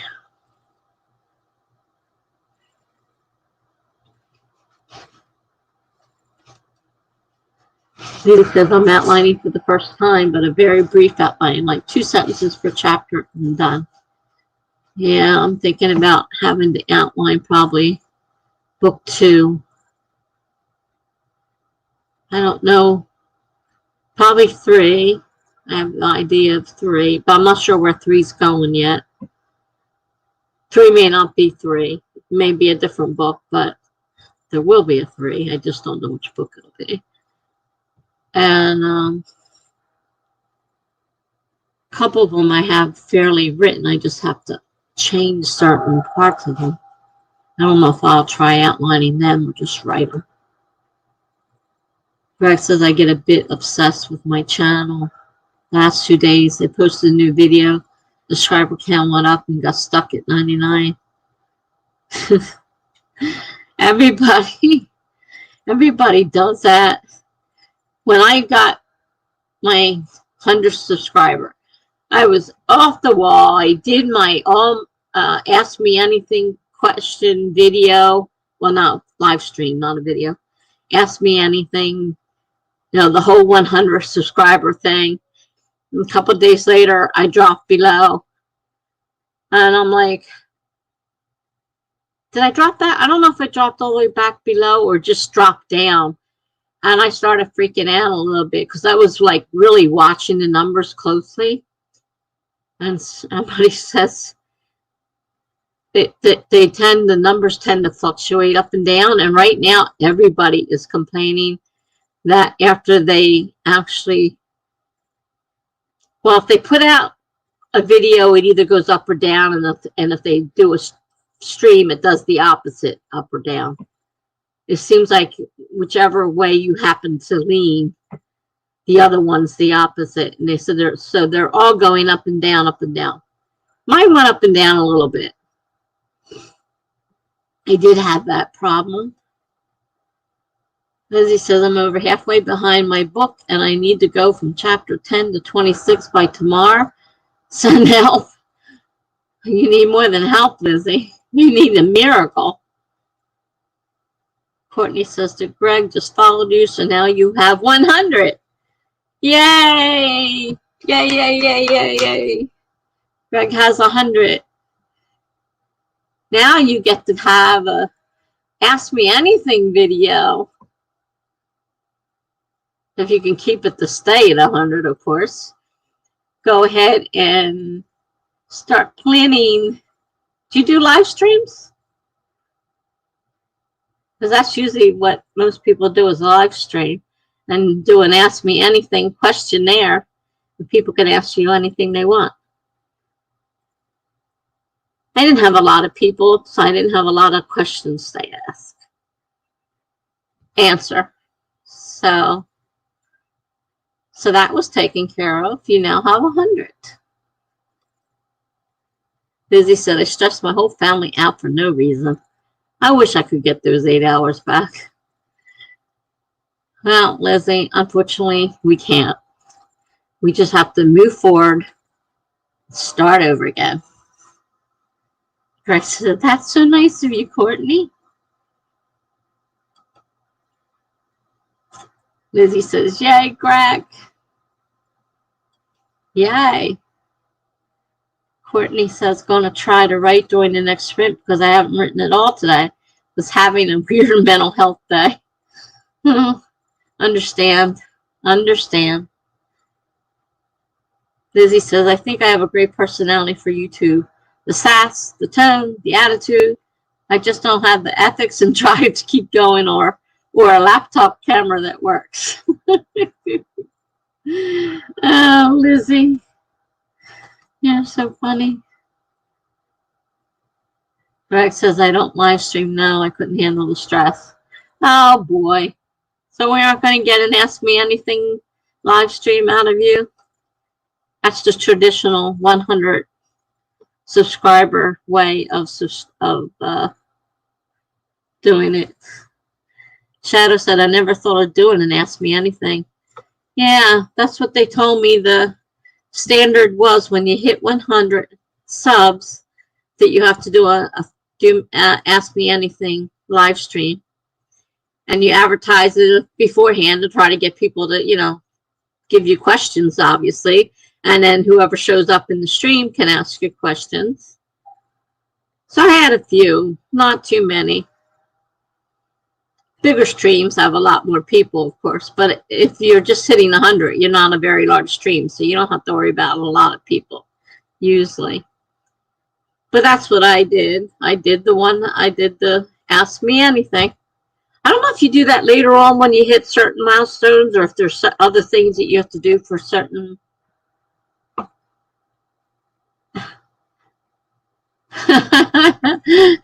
Greg says, what do you want to ask to me?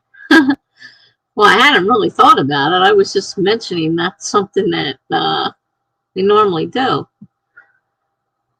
I mean, I know where you live. I know what you're writing.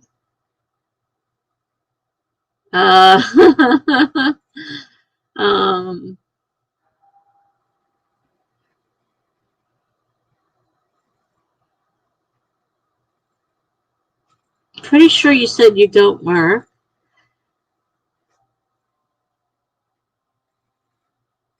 I know you live in Ireland, so we're on a definite time difference for sure.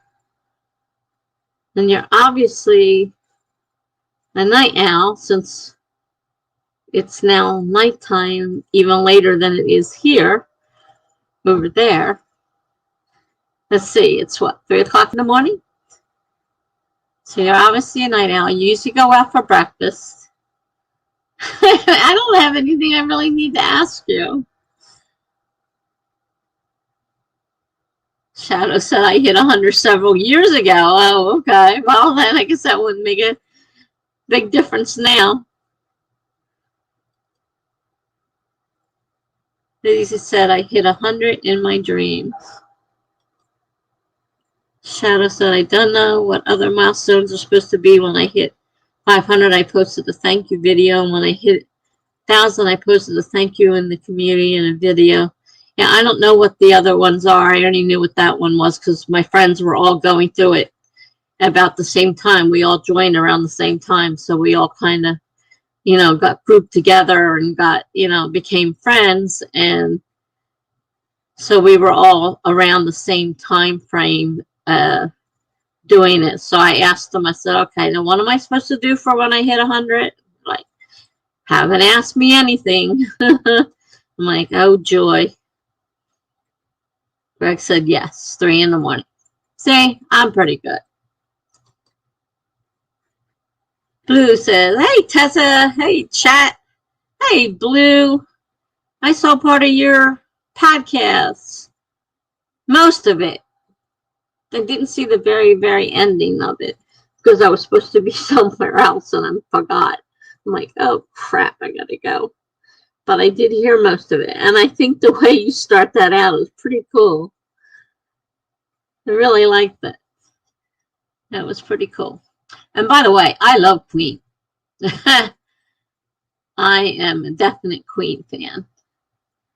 And Bohemian Rhapsody, oh God, love it. Jen says, Blue, how are you? Lizzie says, 3 a.m. was when I planned my books. Now I don't plan books. Those meds are so hard to fight against. Yeah, they can be. I know sometimes I fall asleep in front of the computer and I wake up and I'm like, oh my God. Like 3 videos went past while I was sitting here.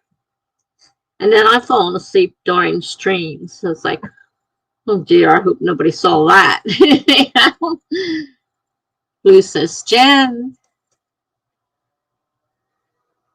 Blue says, I'm okay, took a break from editing, been dating. Wow. Dating, cool. I think.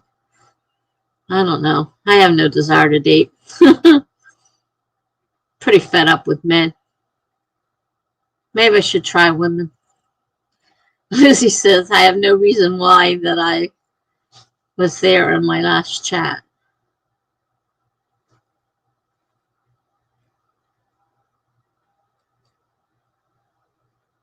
Blue says, thanks, Tessa. You're welcome, Blue. I can relate, young lady.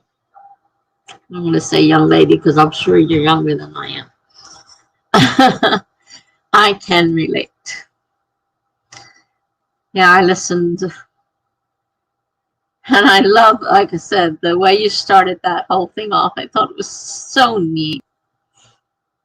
So different. Lizzie says that's a good reason to take a break from editing.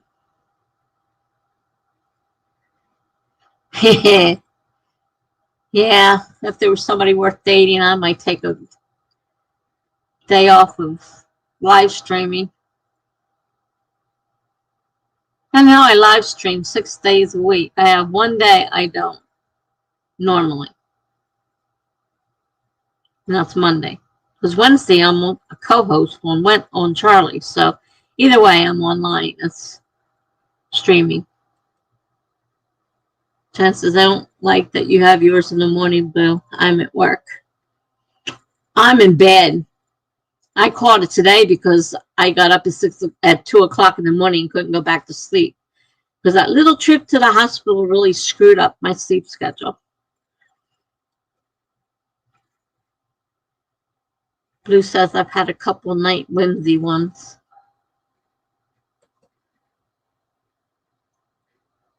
I missed them, I guess. Yeah, I probably missed them too because I don't.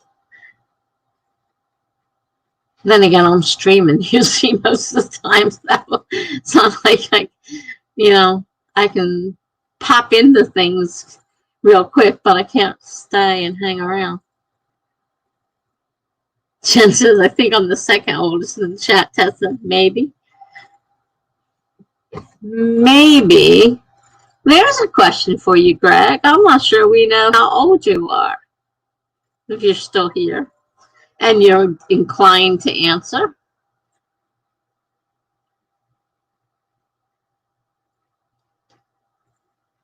Lizzie says, I love writing romance. I have no desires to get a man or a boy.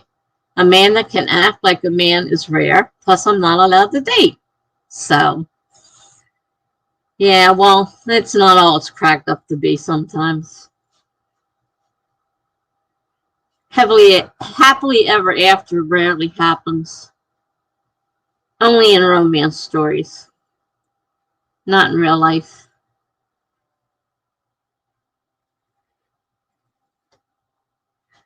Blue says to Jen, what time zone are you? Jen's in California Pacific.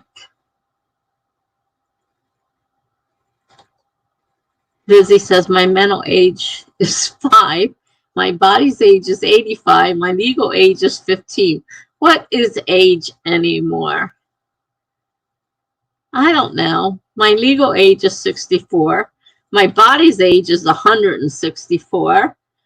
My mental age is probably 5. Probably 5. Blue says, I'm actually polyamorous.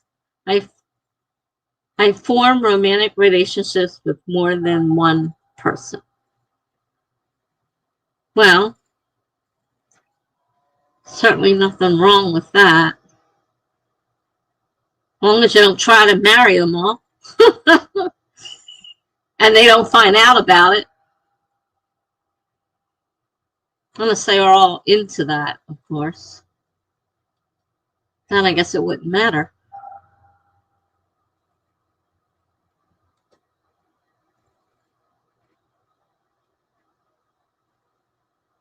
Jeff, Jean, oh boy. Jeff, Jean, Jen.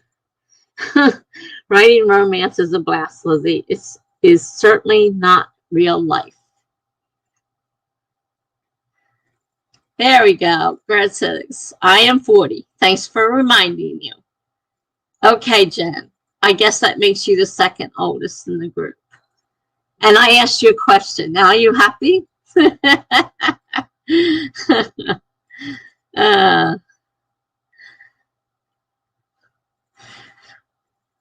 So I'm the oldest. Jen's second. Greg's around third or fourth. I'm not sure about everybody because they don't know exactly how old. Well, I know Lizzie's young.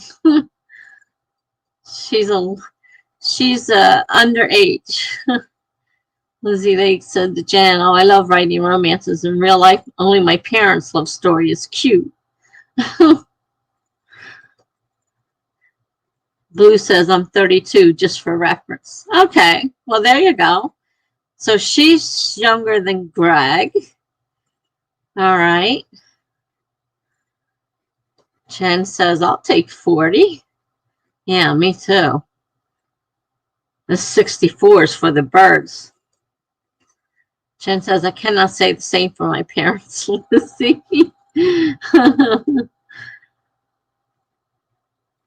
Lizzie says, my parents met on the sidewalk, got married a year later. So romantic. I forget how my parents met. In school, I believe, 2 different towns went to the same school. So they lived in 2 different towns, but they knew each other and they got together. My dad went into the Air Force, quit high school, went in the Air Force so he wouldn't be drafted. So he had a choice of where he went.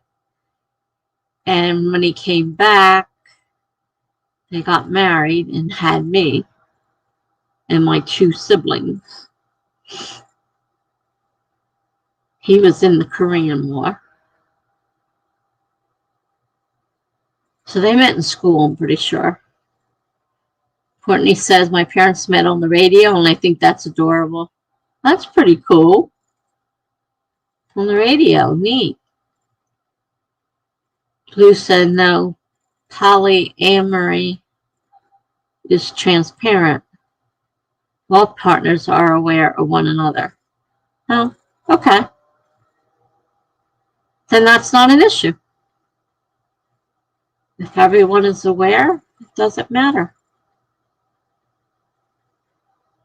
Sounds cool. As long as, I don't know. I can't speak for everybody, but are there ever feelings that sometimes get out of control where others get jealous of somebody else?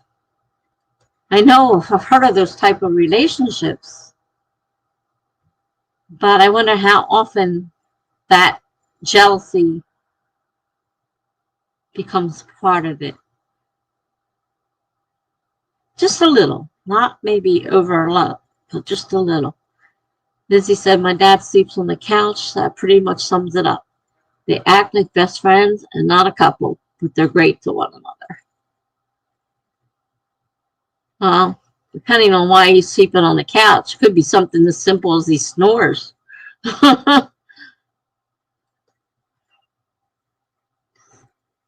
Lizzie said to Courtney, oh, that's so cute. Jen says, does one of them snore, Lizzie? That's a legitimate reason. Yep, see, we're on the same page.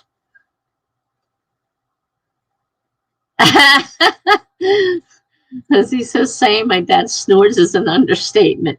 So that's probably why he's sleeping on the couch. Has nothing to do with their relationship, most likely.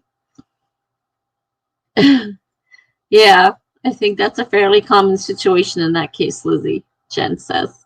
I agree. Definitely. There were times I'd like, get out. My ex-husband would start snoring. He says, you snore. I said, yeah, but you can sleep through my snoring. I can't sleep through yours. Go.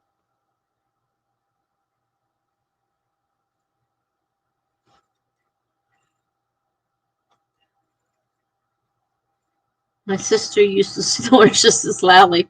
That's why she has her own room now. Lizzie says.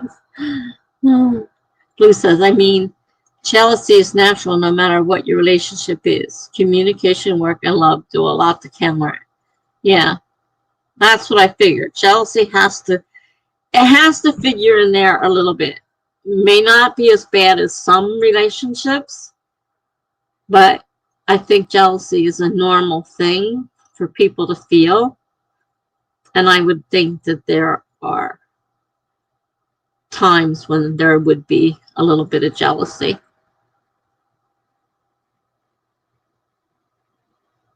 Can't imagine being in a situation like that myself. Jealousy, I have a hard problem with jealousy most of the time. Lizzie says I kicked her out and put her in the guest bedroom. Well, if you had a guest bedroom, she should have been in the first place. Why share a room if you got a guest bedroom? Lizzie said the high ceilings don't help. I'm so glad I have a sound machine and I'm allowed to close my door at night now. Courtney says, I think jealousy is a normal experience in poly relationship, but it has to be communicated. I journeyed into polyamory for a while and learned a lot about myself. It requires tons of self-awareness. See, I never tried it. I've heard about it. I've thought about it. And I know that I am a very jealous type person. And I don't like it when someone else, most of the time, I say most of the time because I didn't care for my husband. So it didn't bother me. It's like, get away from me. And I was happy. So that was a whole weird situation on its own. But there were other people I was interested in that jealousy did bother. And having been in a relationship with a married man bugged the hell out of me because I knew that, one, he had a wife. Two, he liked women and had more than one. I wasn't the only woman. And that bugged the hell out of me too. So I had to turn off the jealousy because the jealousy would have ruined the relationship. So it was like, make a choice. Do you want the relationship or do you want to, blow everything being jealous? So Jen said self-awareness is a good thing, I think. Blue says, this experience has actually improved my marriage because it taught us what we need and want from one another. We've never been closer because of it. Okay, so you're married. I was in an open relationship. And it was mainly because I couldn't stand him and wanted something. I thought there was something wrong with me. And I had to find out. And the only way to find out was to be with somebody else. And I didn't want to cheat. So I told him, this is the way it's going to be. And you have every right to go out with whoever the hell you please. Because it's only fair. So we had an open marriage for a few years until he met somebody. But that got him out of my hair. And I'm not sad about it. Jen said, that's good, Blue. I can see it being a problem in unstable marriages. It was a problem in mine. That was supposed to make the marriage better by having an open marriage, and it blew ours apart. So it didn't work so well. Lizzie says, I'm a jealous type. I would like to be my husband's one and only, but I can see how it would work for some people. It depends on who you are. It really is, Lizzie. It really depends on the people involved. Uh-oh, jumped. Where are we here? Who said, yes, I'm very blessed. Lizzie says, oh my gosh, Lizzie, learn English. That's okay. Most of the time I can figure out what you're saying. Don't worry about it. Jen said that you are. Is he poly as well?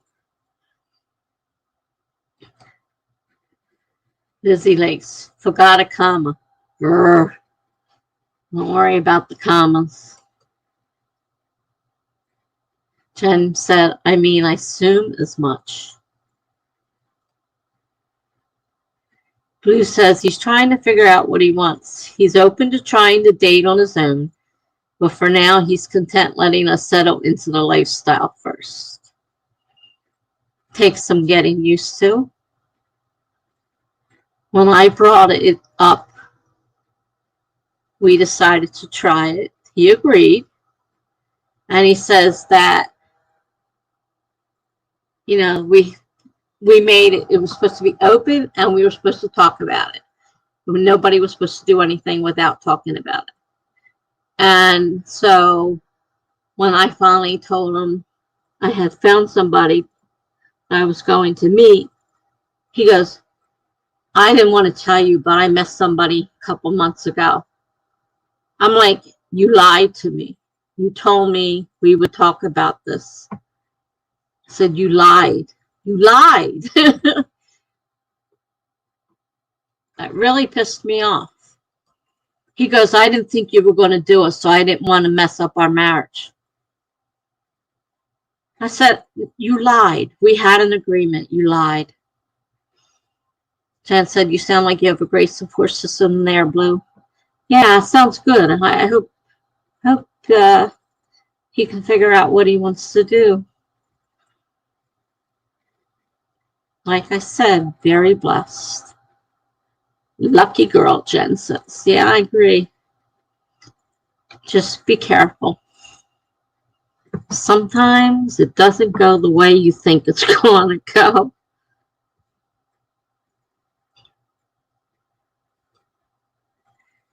Blue says to Jen, next time I do a night stream, do you want me to ping you on Insta?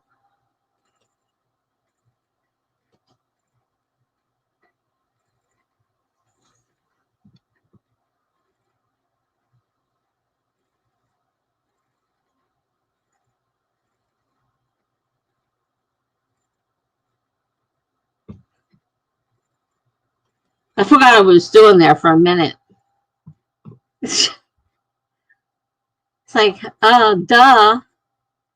Lizzie says, I have to go. Reading time. Happy writing, dating, everyone. Thank you, Lizzie. Have a great night. Enjoy your reading. Jen said, yeah, I love that. I haven't been writing much thanks to the day job. I'm so tired. Blue says, bye, Lizzie. Oh, my goodness. You can let me know, too, because if it depending on when it falls, I might be able to attend if I'm not streaming.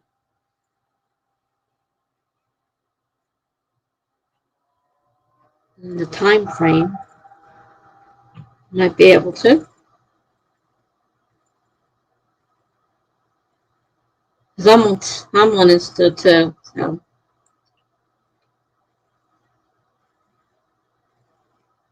I don't know if we contacted on Instagram or not. I'm under Tessa Writes full time.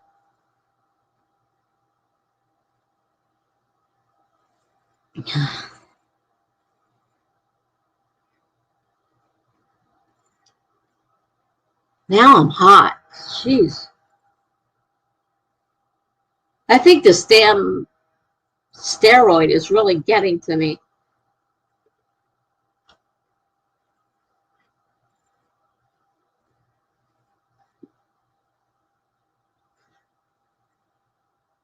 Oh, okay. I thought we were, but I wasn't absolutely positive because I have quite a few followers now. Keeping track of all of them is hard sometimes.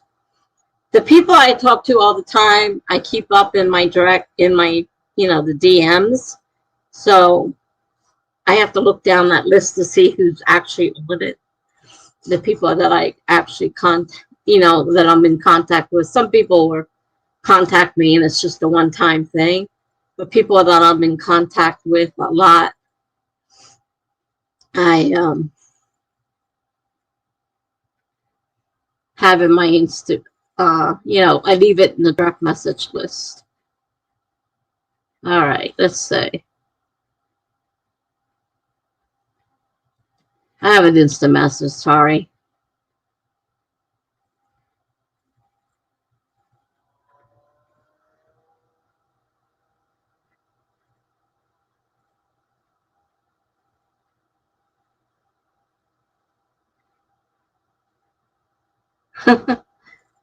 That was Allie on leaving me a message from earlier. Where am I? Get back on the stream. Okay. So,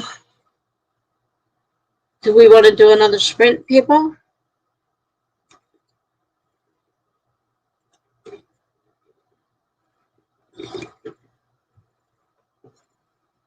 So just let me know the next time you do nighttime. I might be able.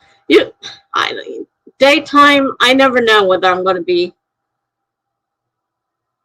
You never know for sure. Some days I can't sleep. Like today, I was up all day since 2 o'clock in the morning. So today when I was trying to find somebody, were you on today? I don't remember. If you were, I don't remember seeing.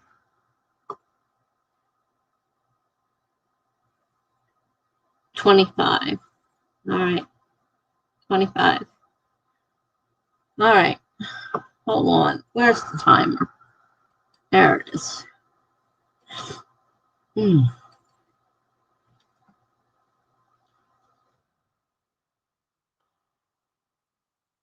All right. We're going to start a 25-minute sprint in 5, 4, 3, 2, 1, go.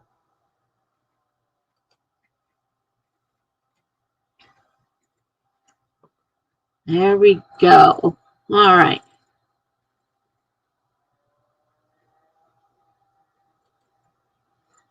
I might take a nap during the sprint. You can do whatever you want to do, Greg.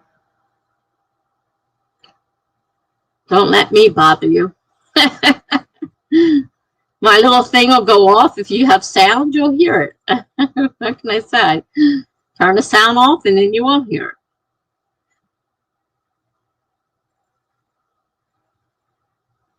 I like having a buzzer though, because otherwise I'll just go in my own little world and forget I'm streaming. Done that before. All right, I'm turning my mute on.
Okay.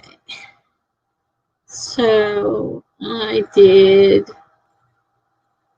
the half or so of this next part in my promptery. It's like 7, I think. 6 or 7. And they're teenage kids. And we have a definite bully in the group who gets mad easily, threatens people. So I'm trying to build him up as a possible suspect for whatever I decide is getting murdered. Whoever's getting murdered, he has a very strong temper. He just about hit his girlfriend, and she just got out of the truck. So that's where I'm at. How'd you guys do? Jen said she hears that, Greg. And Lizzie's back. Hey, Felicia. Now, who are you talking to? Did I miss somebody coming in? Who's Felicia?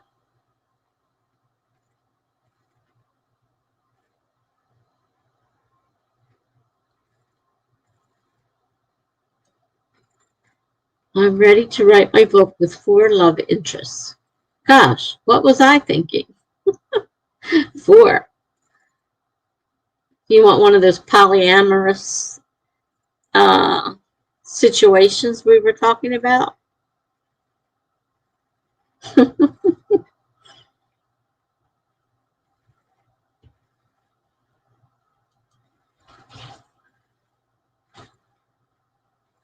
Lizzie says it's a play on by Felicia. It's a meme, whatever the heck they're called.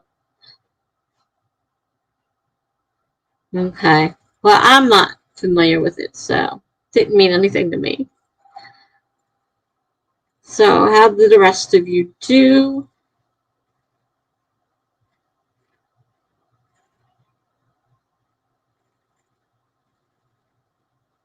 Looks like we're down to 3 people according to StreamYard.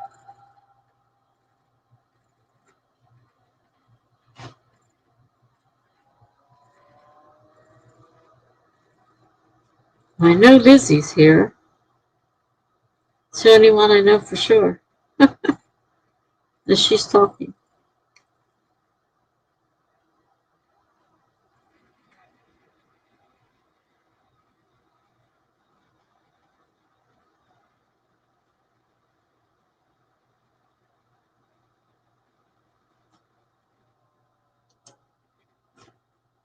Oops.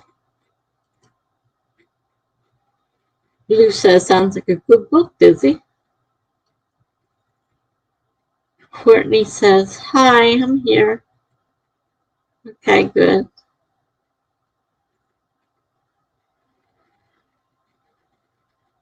So we definitely have Lizzie, Blue, and Courtney.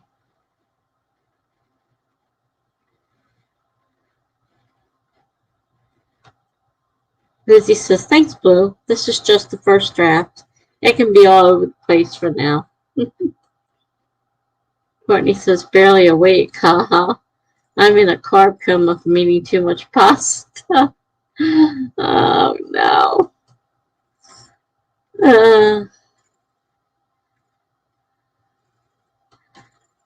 But I need to stay up and finish reading.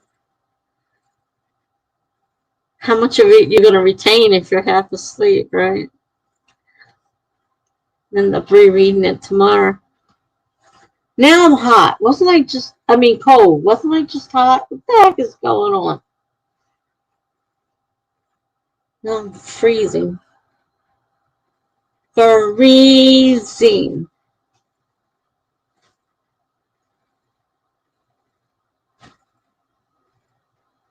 Can't make up my mind.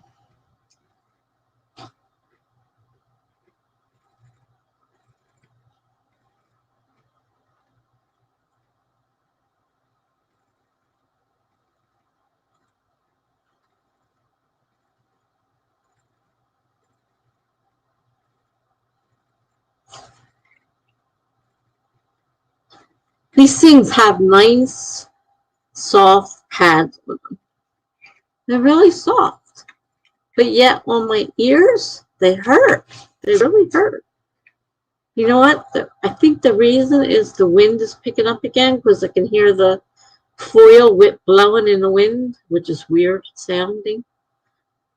So I think the wind's picking up. That's why it's cold now. It's coming through my windows. Oh goody, it's going to be another. My friend said it was supposed to be super cold tomorrow morning, overnight. I wonder if he was right.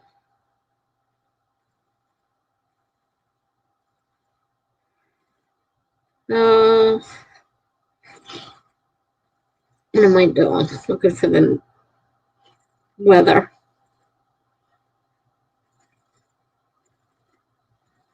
Not that cold, temperature-wise, but man, it's freezing. The wind is cold. It's windy. But they're not saying anything about the wind. It's 32 degrees. I don't know. Maybe it's just me.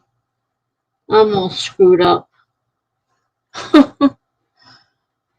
Definitely all screwed up. Lizzie says Elliot, Clayton, Landon, and Anthony. Then the main character, Maisie. I love Pentagon. Great concept. Horrible writing experience fleshing out all four of them. Oh my goodness. She's a busy young lady.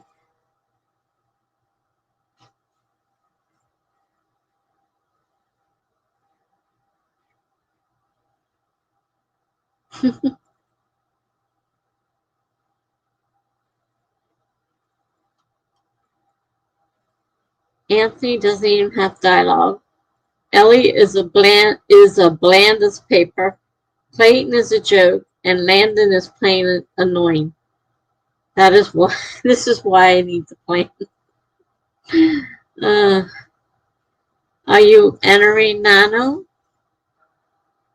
Are you preparing for Nano?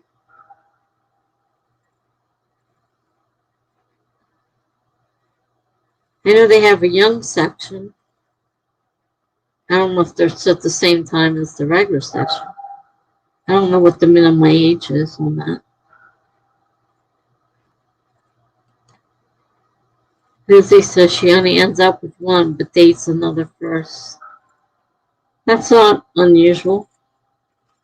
Date a few people. This thing's driving me crazy. I hate to take it off and lose it, though. It hasn't, I know that it's probably not, it hasn't been charged.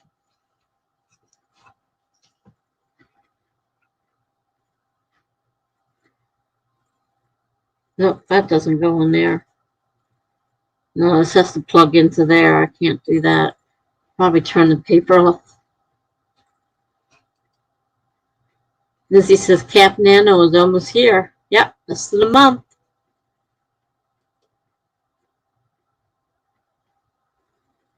Your first one, April 1st. Very good. I started back when they didn't have camps. So back in what, 2014, I think. 2014 or 2004, I can't remember. I had a 4 in it, I know that.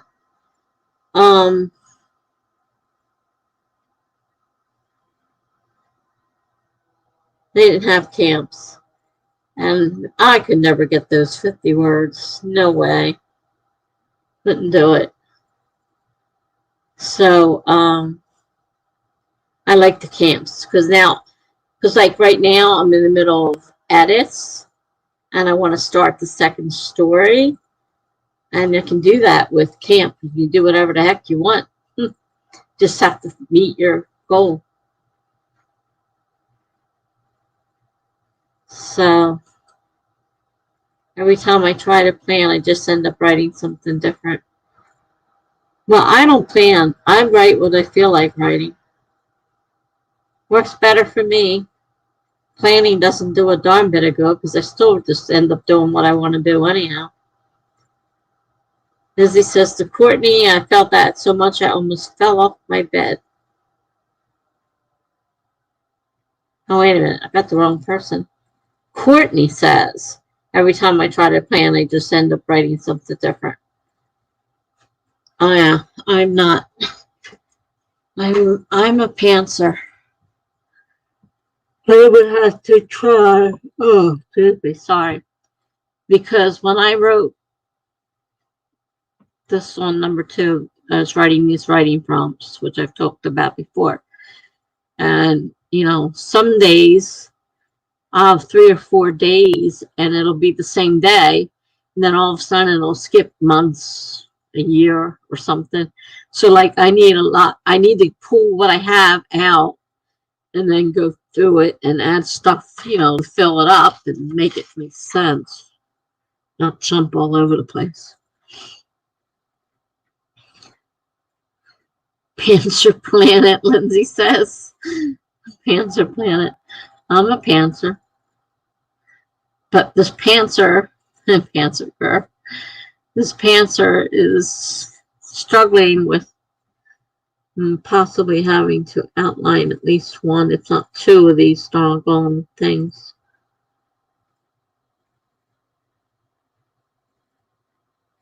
Which is not one of my strong suits. But it's also not coming to me very clearly, which means I need to think about it. Normally, I get a whole story in my head and I just regurgitate it on the paper. Not working like that for 2 and 3 so far. I'm struggling with both of them. Unfortunately.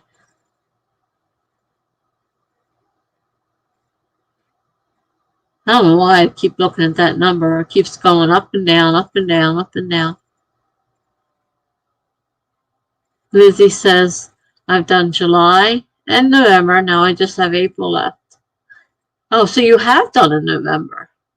How'd you do? Did you get the 50,000?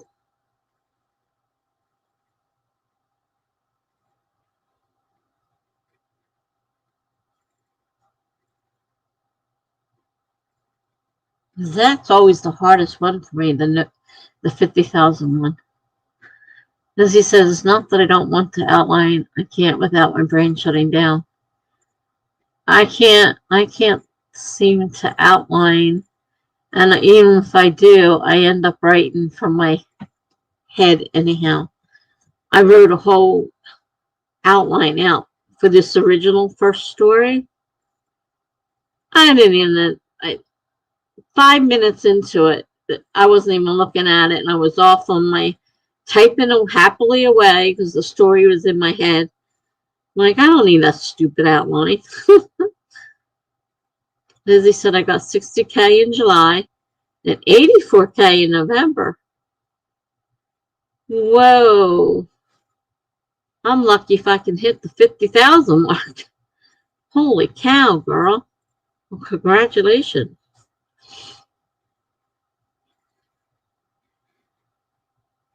That's a lot. I'm not very good at writing long stuff. This is my first try, and I'm really making quite a mess out of it. And now I'm basically rewriting parts of it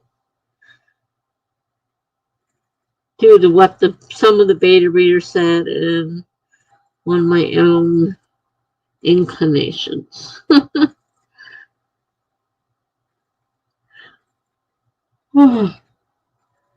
Lizzie says I need to find out what works and what doesn't before I follow an outline. Yeah, I haven't quite figured out outlining. Still haven't quite figured out outlining. Courtney says I enjoy outlining and it helps a lot, but then I get new ideas that end up shrouding into too many side plots. Yeah, that happens. If you change your outline too much, you got to go back and change it. If you change the story too much, you have to change your outline. Oh. All you have to do is change one little thing sometimes, just knock the whole thing out of kilter.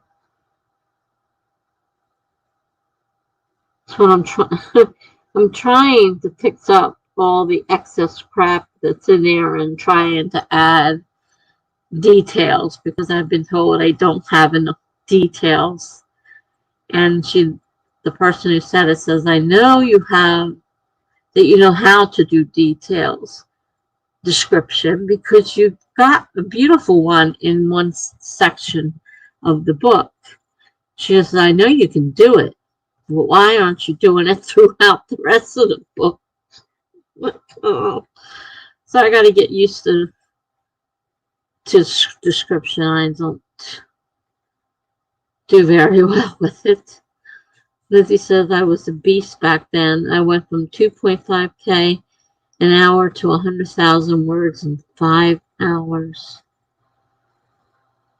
100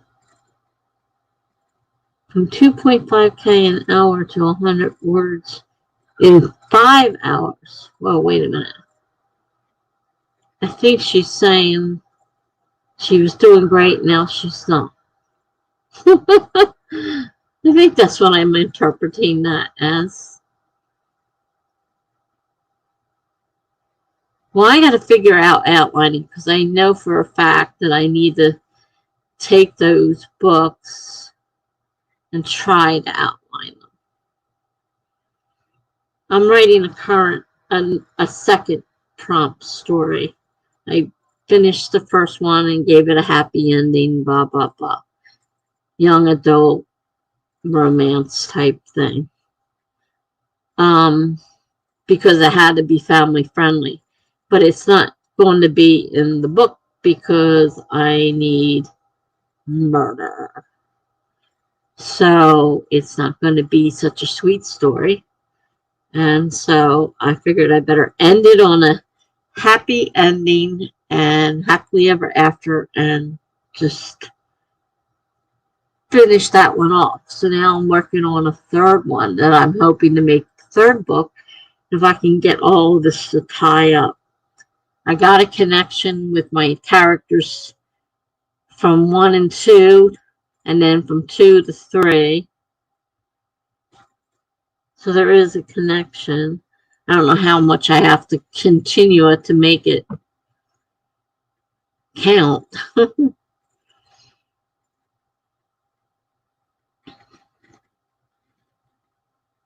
Lizzie said, yeah, taking a break made me start all over again.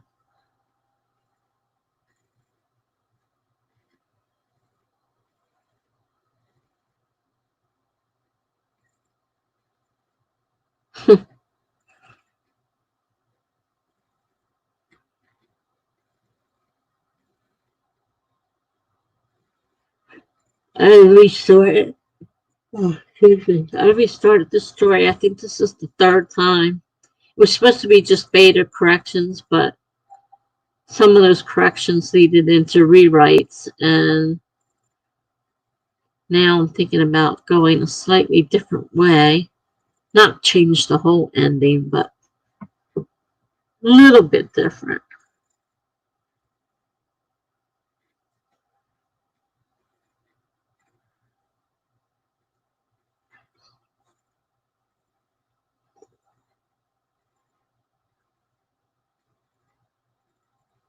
I read a short story to my writing group. We meet on Zoom now because we can't meet in person. And they were like asking me all these questions. It was just a short story. They're like, you could so make that into a book.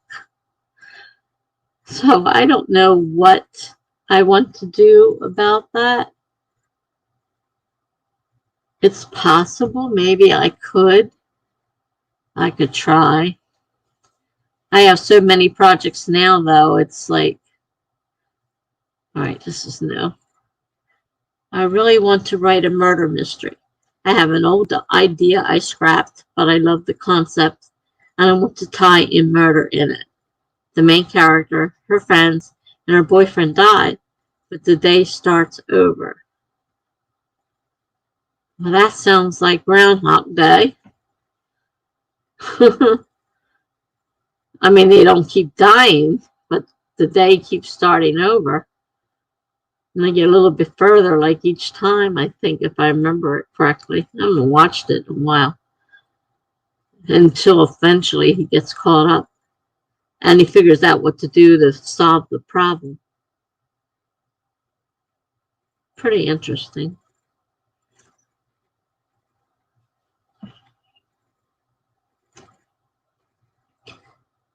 Basically, they won't stop dying until they figure out all the mysteries in the day. Yeah, it kind of sounds like Groundhog Day, my dear. Basically, basically a ripoff of Happy Death Day and Before I Fall. That's graphic and family friendly, of course. Oh, of course. They keep dying, but that's family friendly. um, Happy Death Day. I think I've seen that, but I'm not positive. But I was thinking of Groundhog Day because the day keeps going over and over and over and over and over. And he keeps reliving to a little bit further each time. So he finally seems to catch up. I don't remember exactly how it goes. It's been a long time. So I thought you were doing a take on Groundhog Day. Happy Death Day. Sounds so familiar. Lucy says, I'm still working with it. I just got this idea yesterday. Well, that's cool. Yeah, a little early to know for sure what you want to do with it.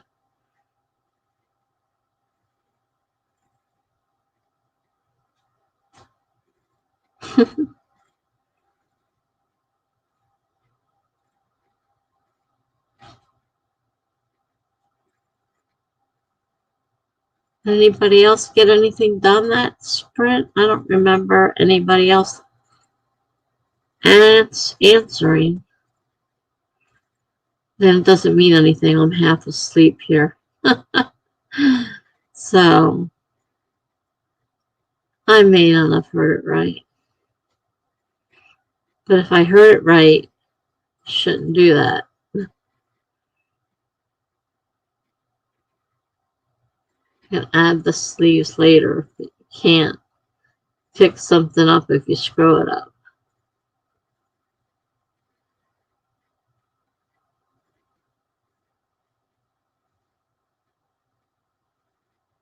I wish my eyes weren't so bad. I do count at cross stitch, but they're, even with the magnifying glass, are too hard to follow, and for most cases for PDF.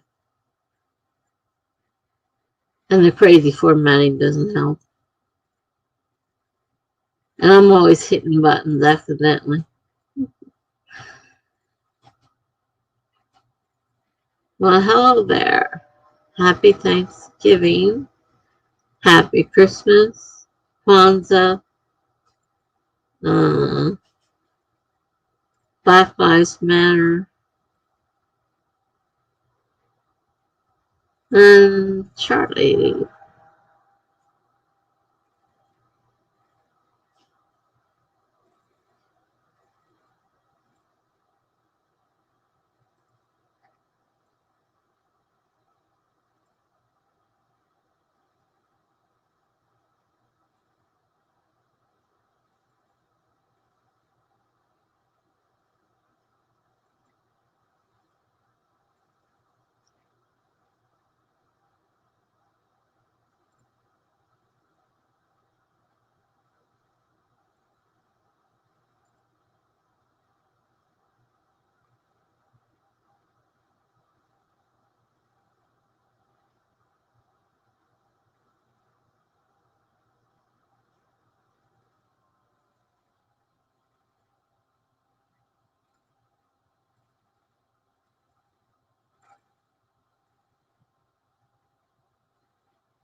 That was weird. Something's rang. I don't know what it was.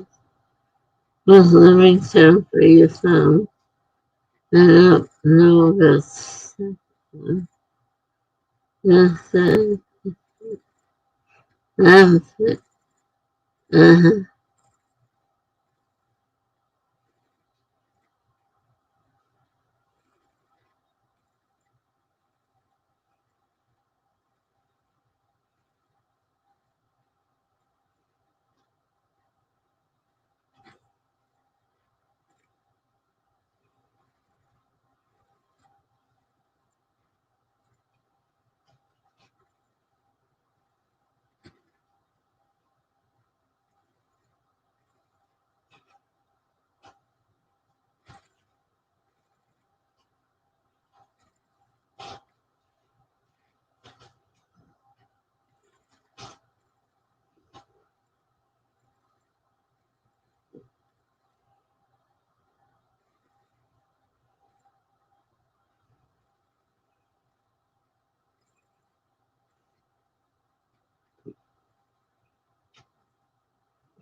Should be executed in 10 minutes.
Stop.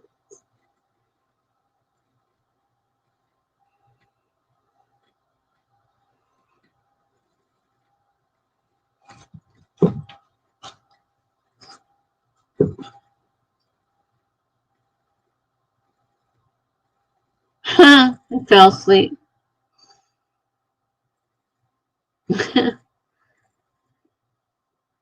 I bit my tongue. I fell asleep. I'm like, what the hell just happened? Oh, Lizzie says I have to get ready for journaling in bed now. Good night and happy writing and time looping. Yeah. Uh, Writing these stories and trying to put pieces in to connect them. Now that I know that's what I'm planning to do, it's a little bit easier putting a way of connecting them. I told you I fall asleep. I've fallen asleep in streams before. Good night, Courtney.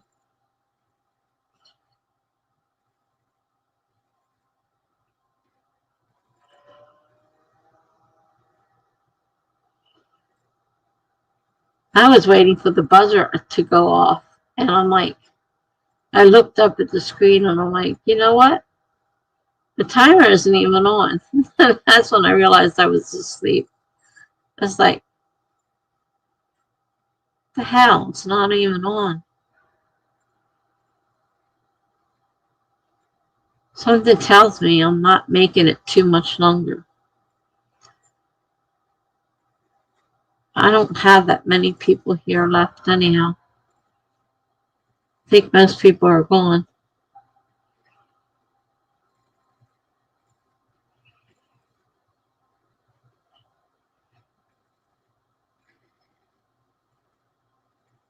I've been sprinting for almost 4.5 hours.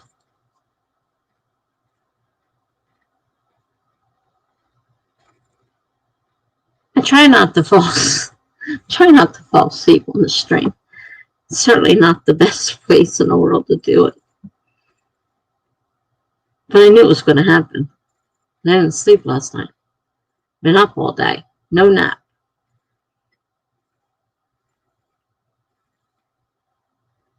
Well, whoever is left, if there is anybody left, I guess I'll say goodnight now and try to get myself in bed before I fall asleep again. So good night, everybody.